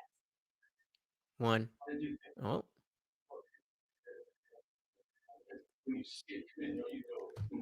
Cope harder, bro. Cope harder. You're not getting a room.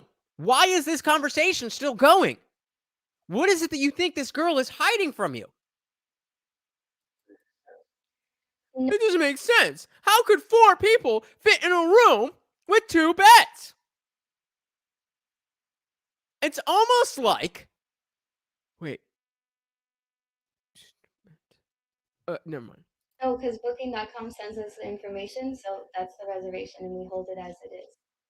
Like, imagine that being the way that a hotel operates. You make a reservation, and then call you, like, excuse me, sir, this is fucking weird. We just want to make sure you're not wilding the fuck out.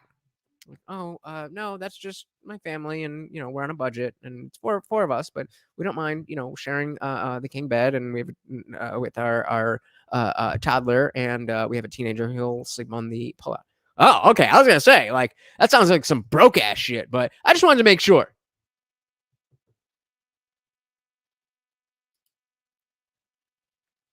Yeah, right? Like she's just hiding an extra mattress under the desk. Even if she was, it's not gonna fit in the room. And you know what? I bet you they have like those cots.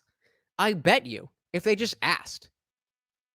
This guy does not strike me as the type of dude where if he and his wife are sleeping in the king bed, that he really cares where the kids are sleeping, as long as they're, you know, obviously like in the room. So get a cot. One gets the cot. One gets the pull-out couch.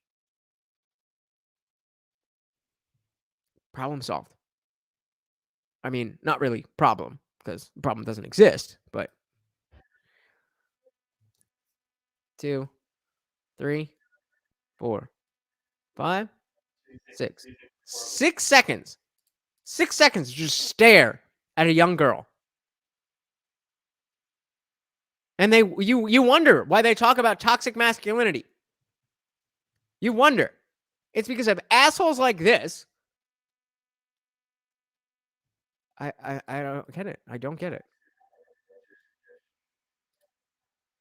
I'm not too sure how you guys were going to, do the setup in there. We just have the reservation as it was sent into us. Exactly. 3, 4. Homeboy, you're the one with a wife and kids. She's got her situation solved. She's at work. She's good.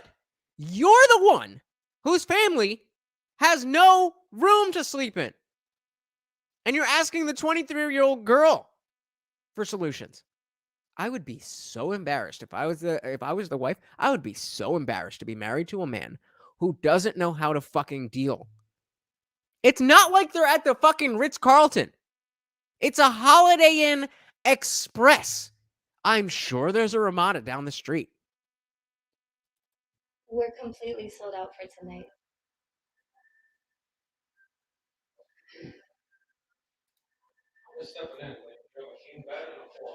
So we got a new person saying, I'm just stepping in. Like, you have a king bed and a pullout, right? You have 2 beds and 4 kids. Meaning, or 4 people. So the guy answers, yeah. Yeah. Or she answers, yes. It's none of your business either. What are you doing with it? It's none of your business. How dare you? You just got angry at the 20-year-old girl for not giving you alternative solutions. Right? So now this dude steps in and is looking to help you find that solution. And what is your response? It's none of your business either. What are you doing jumping into this? Maybe trying to check into my fucking hotel room that I booked appropriately and correctly. Adapt and overcome. Be a man.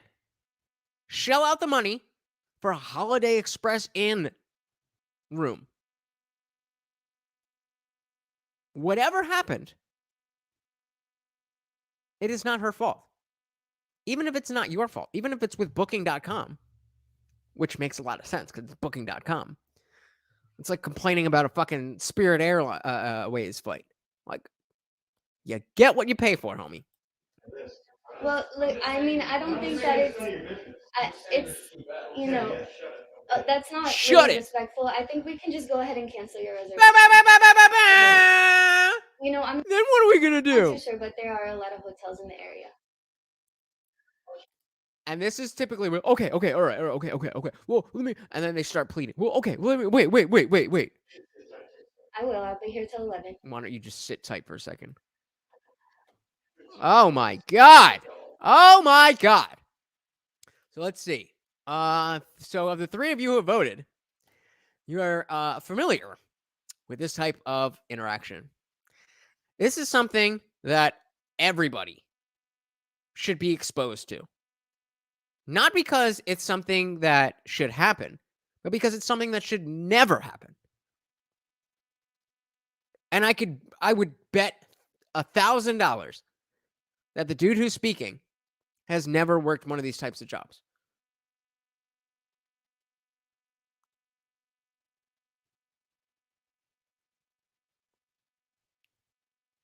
Like, as if she was there, like, purposely, like, I'm going to make sure your reservation isn't as planned. Grow up, dude. Grow up.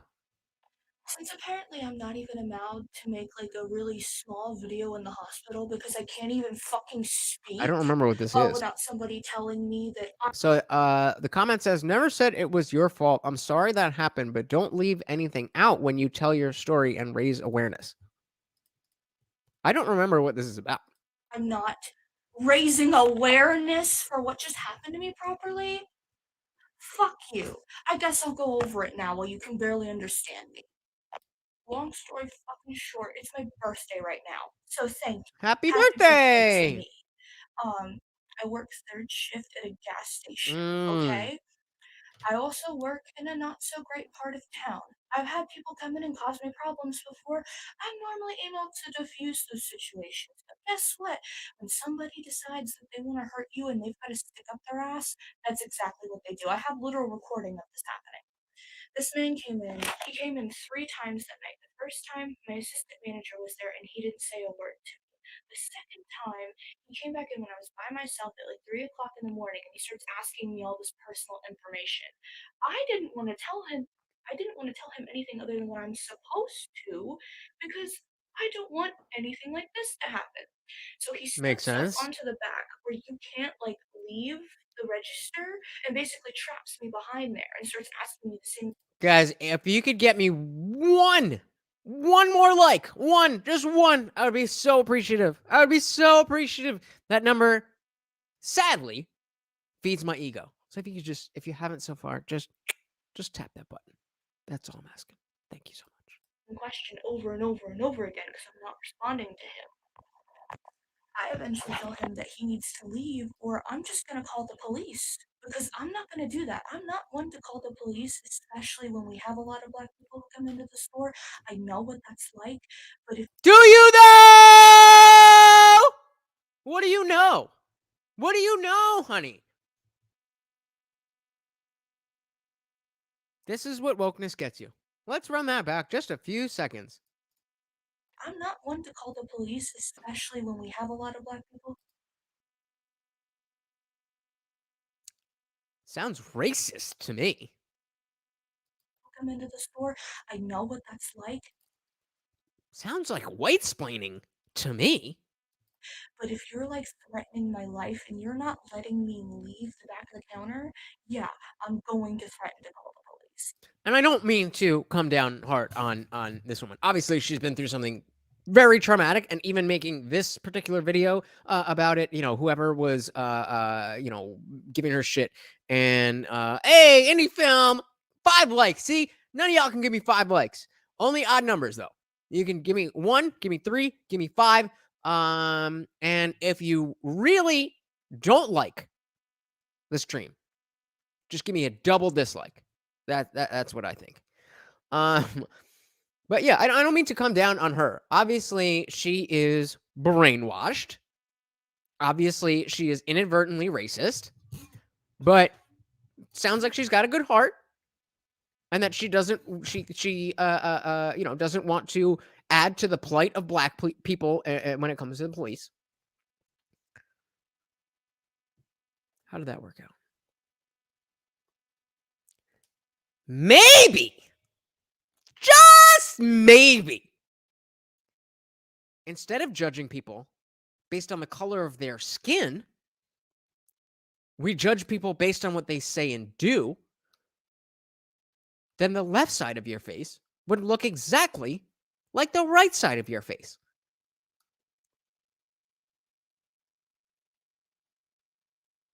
I'm not excusing what happened to her.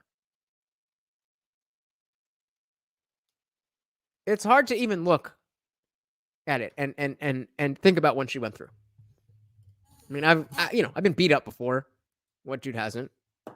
But that looks pretty severe. But she would have called the police a lot earlier if it was a white guy. Do with that what you will. Anyway, he comes back at 4:30 in the morning. He starts doing the same thing again. He comes up to exactly where he was the last time, and he starts asking me over and over and over and over and over again how old I am, because I keep telling him I'm grown. I'm an adult. You don't need... I would have said 16. Bye. Or actually, maybe not. Maybe that's what he was looking for.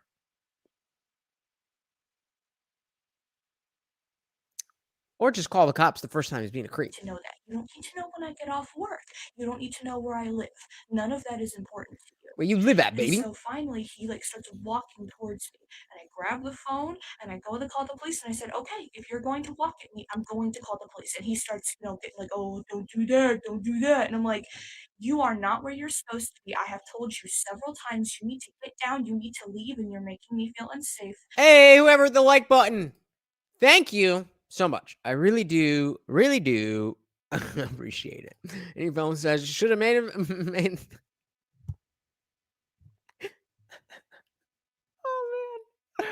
Oh, Andy, never a dull moment with indie film. And he still didn't.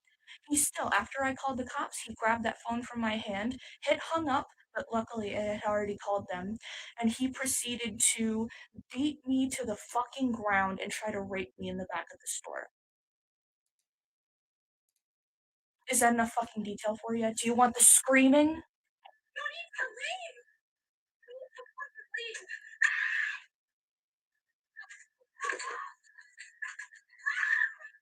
I can't listen to another second of that, but here's your, But here we go. Just so you can be all up in my space. Is it my fault? No, it is not your fault. Is there things? Are there things that contributed to this happening that come from your ideology? Yes. It's as simple as that. Plot twist, it was Joe Biden. You 13? Nice. Yeah. All right, so we're going to do a couple more. We'll end. I want to end on a high note, so we'll find one that's fun and funny and simple, and then we're going over Discord. So if you're not in the Discord, talking to you, just a cog. Hit the Discord link, and we're going to the panel. So let's see what else we got. It would be like a real movie, unfortunately. So the U.S. and the British government's actively lining up interviews and media coaching for Vladimir Zelensky. Oh, this was interesting. Keep wearing that green T-shirt. It's testing well. We've been testing it with our audiences, and we think that it really shows. Americans think you're right in the middle of the war. They like to see a down and dirty guy, out there on the streets of Kiev, telling it like it is. He posts videos of himself on the streets of Kiev as bombs are flying overhead. And eagle-eyed observers, can you continue to roll that video? So eagle-eyed observers said, wait a second, something's not adding up here. Is it the beard dye? No, it's not the beard dye. Just look a little bit more closely at this video. If you look, you'll notice. Gentlemen, I just want to say that's too dark of a color. Yo, she's going in. She's going in. If you're going to be dyeing your beard, that's not. This is wartime talk. Sorry. Okay. Okay. So it's not the beard dye, but if you're looking very closely at these videos that he's posting, you'll notice that he's actually standing in front of a green screen. How do you know that? So eagle-eyed observers were able to look very close. So obviously I can't zoom into this, but you can see a little outline along his shoulder that shows the light from behind, and it doesn't match the stone. Closely, not just in inconsistencies with the video, the lighting, and of course the flapping of the flags and all of this stuff, but the shoulder, shots of his shoulder. Oh, I just read this again. I thought you said you're going to head in there in a minute. That's all right. That's all right. You go to bed whenever you want, but join the Discord so when you are up, you'll be there. Tomorrow morning, you might want to say, hey, what's going on, everybody? I've got this cool thing to tell you. Or maybe I'll have something cool to tell y'all. You're like, oh, shit. I wasn't going to hear from the Indian Jesus until Friday. It's free. It's free. It's free. Now, David, you're a green screen expert. What's the problem here? Well, so there's the separation. Like you can see the bleeding of the green on the edges there. Right. Not normally in a photo, but if you're standing in front of a green screen. But if we can I just ask questions then? Because leave the image up, because the line between his shirt and his neck is clear, right? That's a real live image. So if we could just compare that with the outline of his shoulder, that's what's telling us who are not experts. Can we go back to the full video? Yeah, there was a piece I'm gonna go back that to was that a little full bit video. You can clearer. see that. There we go. And so, it's very easy to film a background and then stand in front of it. right? Stand in front of it because you're not actually standing on the street there in that spot. Now, of course, we learned last week that he is, of course, Oh yeah. With that pixelization. So this right here. speaking of him in front of these green screens, walking up and speaking. So Look at Did that. they release it with that pixelization? no, but Oh, that's us. yeah. Look at that. Look at that. This man ain't at war. But every fucking liberal's got a Ukrainian flag in their profile picture. Doesn't matter that we've seen him with Nazi propaganda paraphernalia. It doesn't matter that we've seen Ukrainian soldiers. We got to pick a side, right? You got which team are you for? This is what social media does. It turns literal war, theoretically World War III, into just like, the late game on a Monday. Listen, man, we're just here to enjoy the show. Who's familiar with Gideon? This is Gideon going to a Civil War reenactment. Well, you can dress up. I don't know if you can see. He's in. Where do we need to go small. to? He's in chains and shit. That's too small. Hold on, we're moving on. Okay. This will be a good note to end on. Some Daryl Brooks actual footage from the trial. Let's go. So if you're not familiar, this is the judge who has been patient like a saint.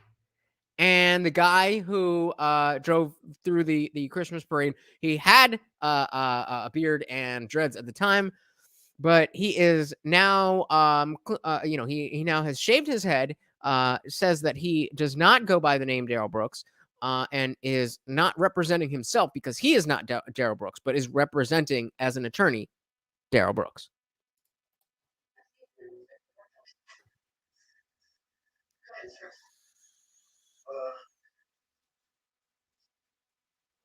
I'm curious.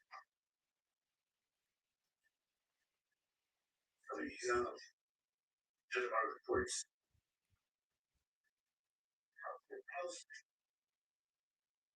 How some of these answers allowed to pass?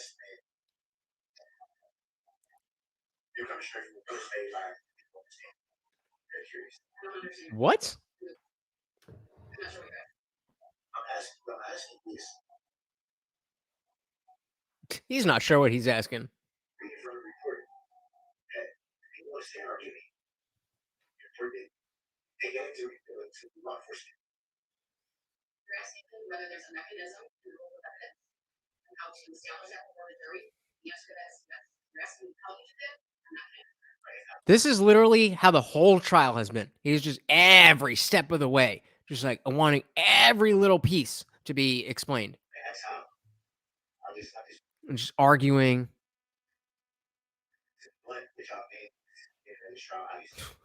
Yeah.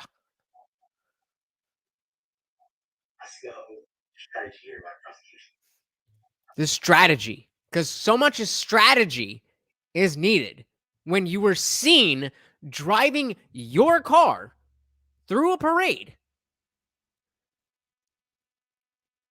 Strategy. The smirk is. Oh my God. Yep. Maybe because you already schooled how to answer certain things. That's completely speculative on your part. You base this in law of fact. What? You can ask questions that establish that. You can ask. Of course it's obvious. That is how court works. They practice. That doesn't change the facts of the case. That is why they can practice, because the facts of the case remain the same.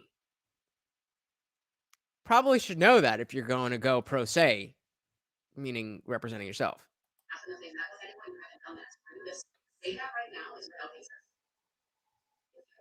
It's clear. You are looking to elicit. It's clear. What they said in the report. There's a way from the rules of evidence based upon when the witnesses have answered to clarify that. He is the embodiment of just saying things. That's how he has been going through The accident? No, but I mean, people were there. People got people got cell phone video of it. That's how we got video of it. So it was live streamed. I mean, he was driving, so no. Actually, I don't know. I don't know. I don't remember seeing a driver's POV, but maybe. But it definitely was filmed. That's for sure. Requires you to call certain witnesses. I'm not going to give you any more legal advice than that. So if you're asking me to strike their testimony based on your perceived, then that's right. Then I'm going to bring the truth back out here and call your next witness. I'm not carrying a request from you. So you wanted to raise a legal issue. What's the legal issue? Legal issue is how they allowed to coach. Assuming they spoke to them and coached them. They did, but that's okay. That's how trials work. Well, I disagree with that, sir. Ha! He said, I'm not stupid. She said, I disagree with that.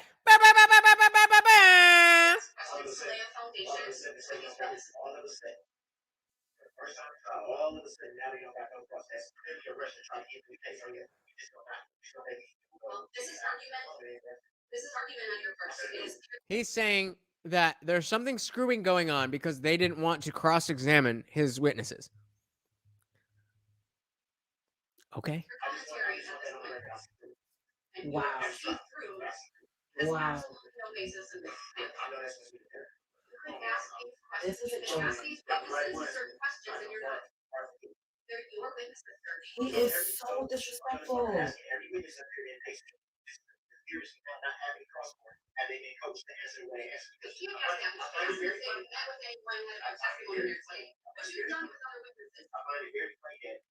It's so wild how, like, I don't know if you guys have ever been in court, but it's fucking humbling. It is humbling. You are a peon. When you go before the judge, there's a whole system. There's a whole room full of people waiting for their case to be called. And you're just there. And if you're not dumb like him, you have a lawyer. The lawyer's doing all this and that and that. And you're just like, okay, I go here. And then you want me to sit here? And then, okay. You just go through. Obviously, I haven't been through like an actual trial. But it's humbling. So for him to be speaking to the judge the same way Cherie talks to me is wild. I mean, it may be the fact that he knows that he's going down, so he's like, fuck it, at this point, who cares? But wild. These are their reports, and now all of a sudden, you can, I saw the person in the car. Oh, but I saw the picture or something. Oh, Hey Lachlan, do you have a charger? Oh yeah. Just give it back once you're done with it. Oh no, I mean an Android one. Why would I assume you meant Android? I don't know. Everyone uses Android. What? Everyone's got an Android. What are you on? Lachlan, Android makes 72% of smartphones. Answer the poll, guys. Answer the poll. Is that true? Yes. So that means technically when I ask for a charger, you should assume I mean Android. I don't know what to tell you, Jackson. Everybody has an iPhone. Why wouldn't you have an iPhone? Because Androids are better? You're so wrong. That's just so wrong. Lachlan, you look at any spec and the best Android phones beat Apple every step of the way. Look, okay. All right, maybe that's technically true. Technically. But I don't know how to explain this. iPhones just have a better vibe. iPhones are a better vibe? I can't put it into words. So this asshole, more Daryl Brooks, had his mother mail in photos of his child from her in an attempt to attack her credibility. Didn't submit his evidence, just blindside him in the middle of the hearing today.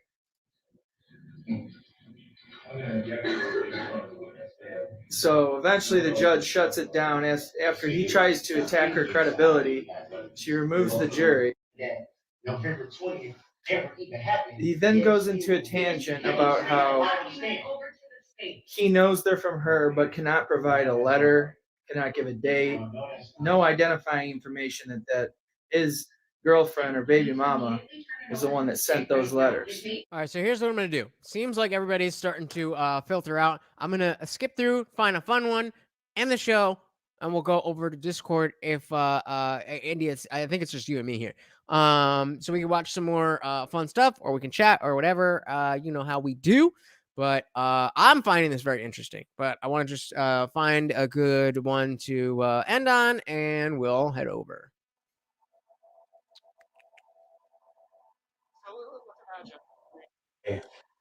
Have pulled the trigger yet or not?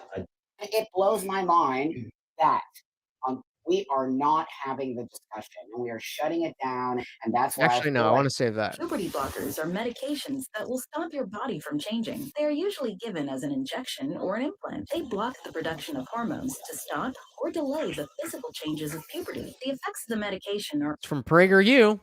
only temporary. So if a person stops using puberty blockers, the physical changes of puberty will begin again. Whether you identify as male, female, genderqueer, or something else, you're perfectly normal. Puberty blockers are medications that will... Wow. Hey, my name's Stephanie, and I am the founder of this page. I originally planned to... Hold on. You know, it breaks my heart that these family members... Okay, this is cool. This is fun. This is lighthearted, but this is crazy. And the fact that it's based in Jersey, I would love if any of you guys know any more about this. It's glitter. It's aluminum metallized polyethylene terephthalate or whatever. But really, what that means is it is plastic that has been aluminized, right? And it's shredded. Notice it says telling my husband, not giving a speech, not giving a TED talk, just her husband. Into very little pieces. It's actually powder. And trust me, it seems silly, but you will be interested in this. For aluminum, it gets vaporized. Aluminum gets vaporized and layered onto pieces of plastic. And this is the same plastic that's used in water bottles. This is an important layer. The world is actually running out of glitter. And there was a New York Times article that... Not gonna lie, I would love to find a woman who is that into anything that's not like meaningless. A woman who cares enough to do research and shit like that, that's a turn on. I'm like, all right, you got something going on up there. And America's glitter is supplied out of just 2 companies. And guess where those companies are? Amsterdam. No, you think all of it comes from Amsterdam? No. It's New Jersey. Of all places. Of course it is. I know. What do you mean, of course it is? What the fuck is that supposed to mean? It's the fact that there are 2 companies. There's an unnamed New Jersey company that supposedly founded glitter. They didn't name it. I don't know why. And then there's GlitterX, which is what the focus of the rest of this article is about. Okay, next.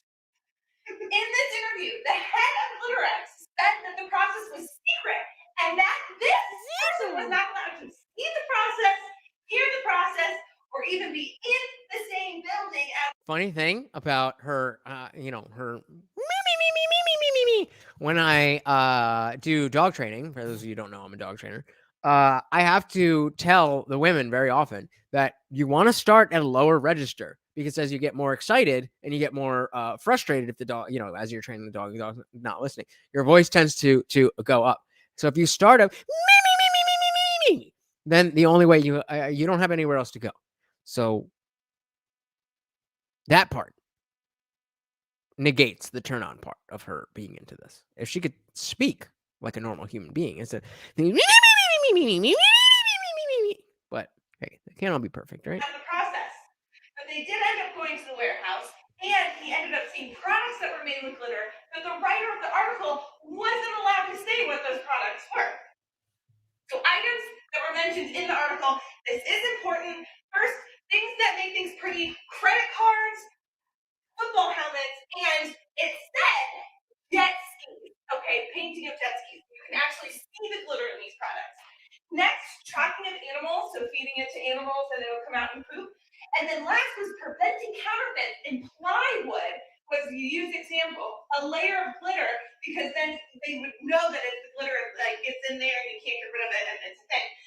So, trade secrets aside, they actually said that the confidentiality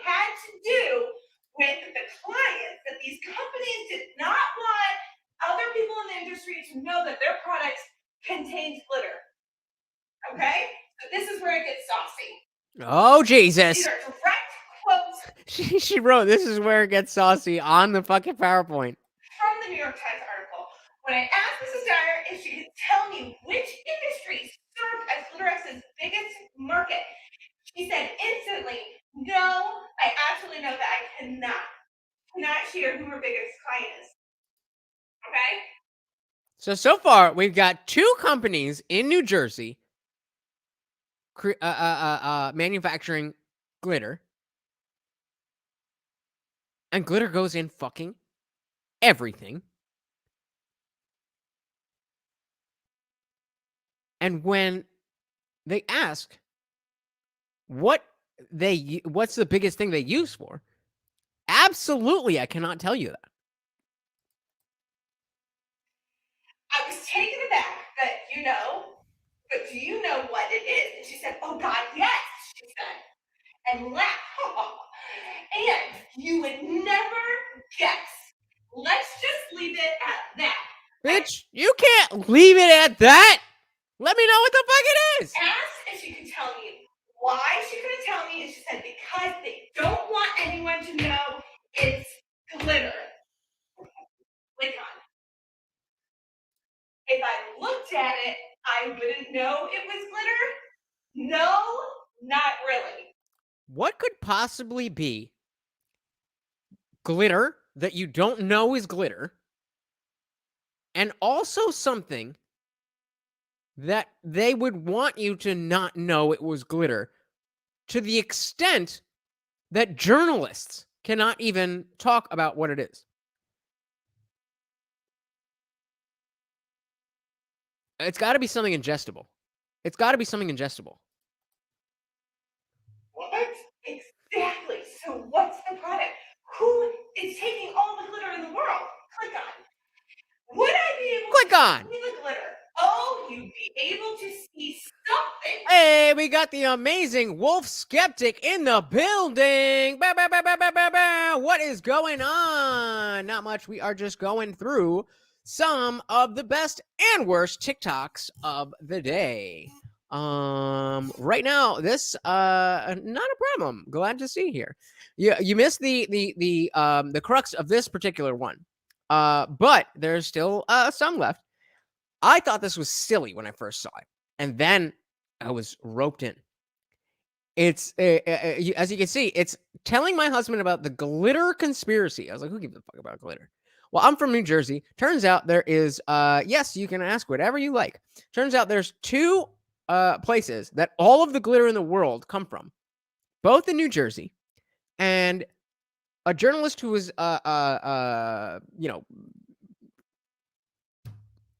investigating this shit, was told what the primary use of this glitter was, but that she was not able to discuss what that was, and that we, the public, would know what that product was, but that we wouldn't know was glitter in it.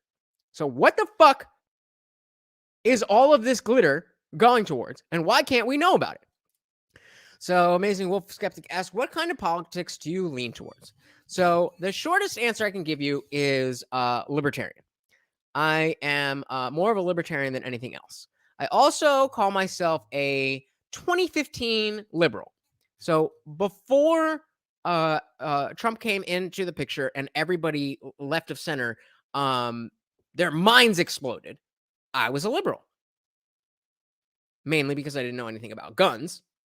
But that was the default. I grew up in the Republican Party. I wouldn't say right wing, but certainly based on what the average person would consider center, I'm probably right of center. I would consider myself left of center, but again, that's based on 2015. So of course, capitalism, the best thing that we've ever had. I'm for I'm for capitalism. I mean, I can I could theoretically be considered an ANCAP, but I don't know enough about the specifics of being an anarcho-capitalist to call myself that. But I really love Dave Smith.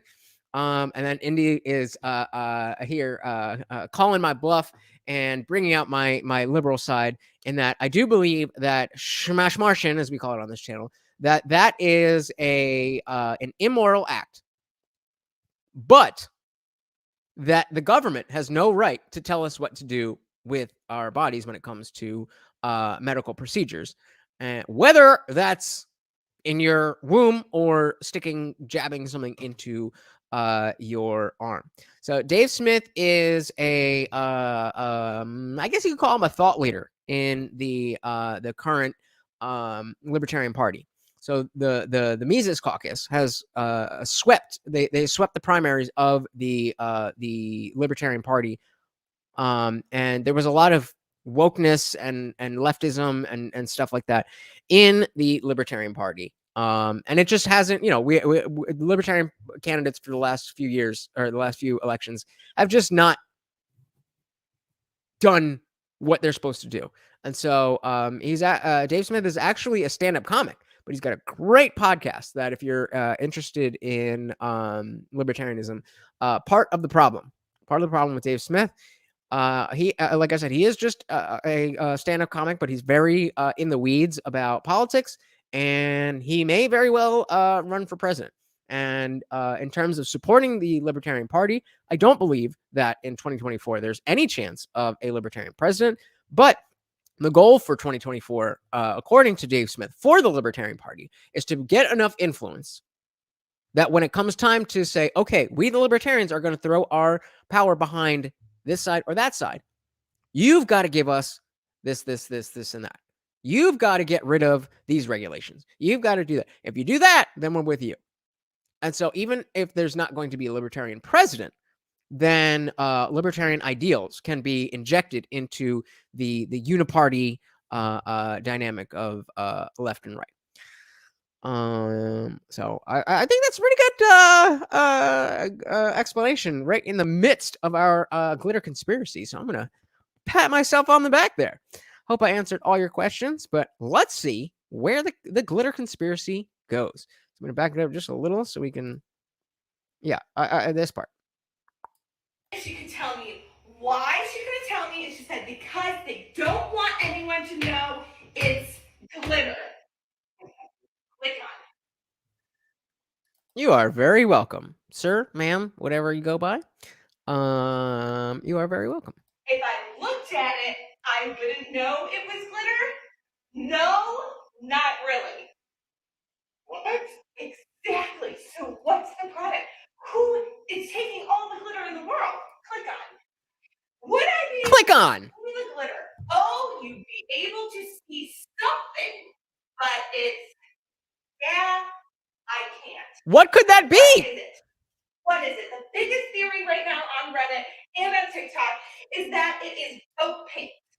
But this is not it, Brian. This is not it. Let me tell you why. Because one, the article called out jet ski paint.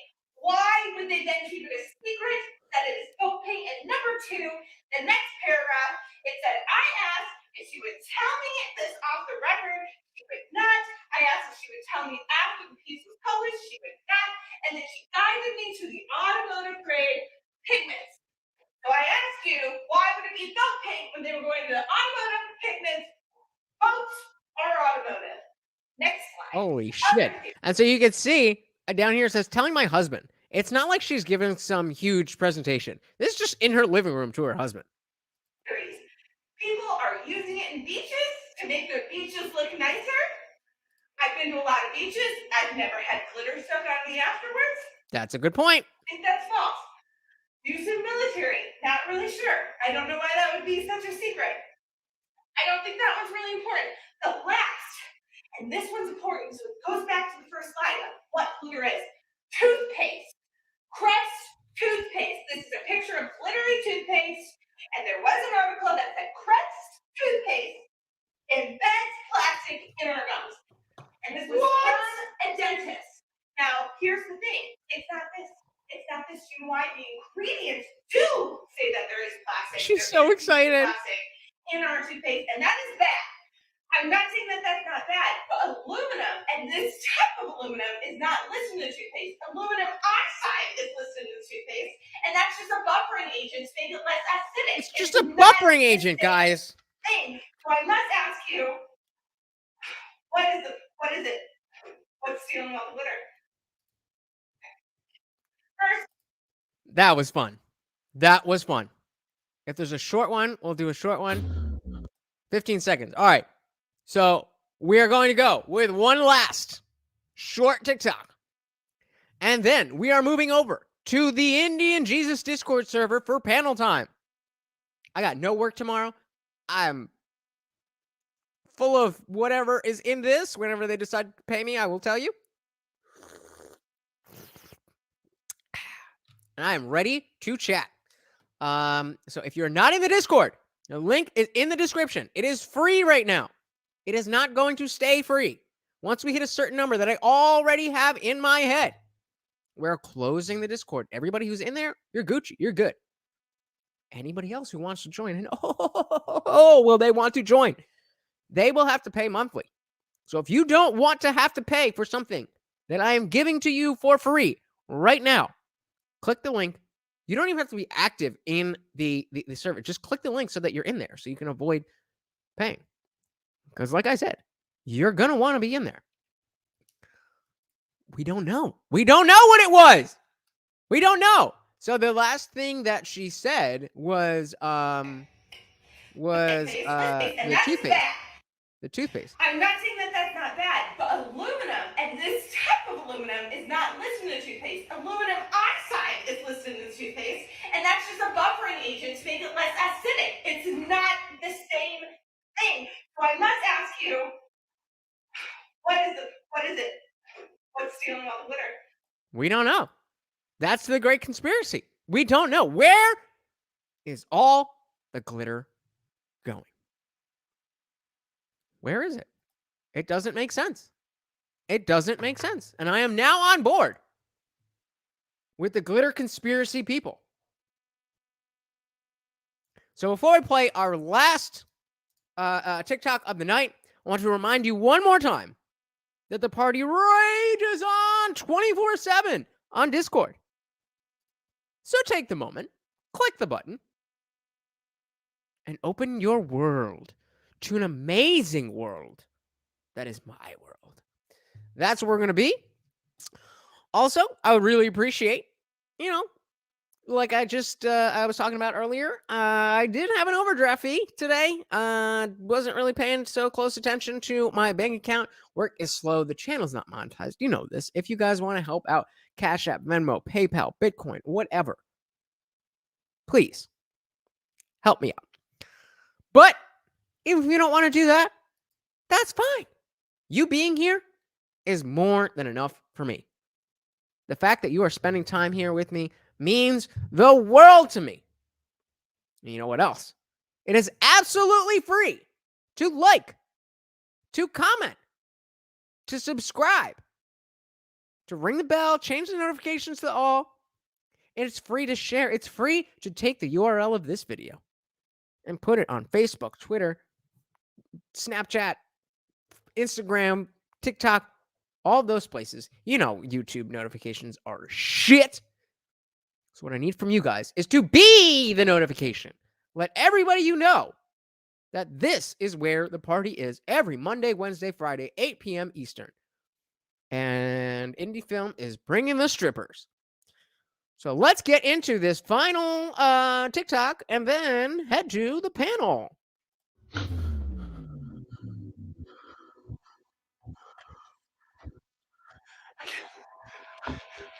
A part tip redact. What? A part tip redact. Scavern. What are you? Robert did Scavern. All right, guys. All right. That is our TikTok review. I don't know how you guys, let me know how you guys felt about this type of show. Usually, we take one long thing and go through it. But Monday when we did that, you didn't seem to like it too much. So I wanted to switch it up a little bit. It's not like I'm not gonna go back to that, but I gotta experiment and figure out what works. So let me know what you thought. Do you want me to do more of these? Do you want me to do these every once in a while, but not so much? and stick to the longer debates and stuff, let me know. And again, I ask very humbly, that if you haven't done so, if you could like the video on your way out, that is the greatest thing that will help this channel get pushed in the algorithm. And you know how tough it is. So if you could do that, I would be eternally grateful. Don't forget to also do all that good stuff that I just mentioned. Subscribe, all that stuff. Follow me on social media. Most of you do not. I don't know if you guys don't use Instagram and stuff like that. But I'm IndianJesus off, like official IndianJesus, rolling across the screen right now. Twitter, Instagram, TikTok, all that shit. You will find me. So go find me. Until next time, guys, thank you so much for hanging out. I really enjoyed this, and I hope you did too. This was a fun-ass party. I am your host, Lutch, a.k.a. The Indian Jesus, here to resurrect the second coming of common sense. Until next time, guys, thank you so much for hanging out. I will catch you Friday, 8 p.m. Eastern. I am out of here. Peace.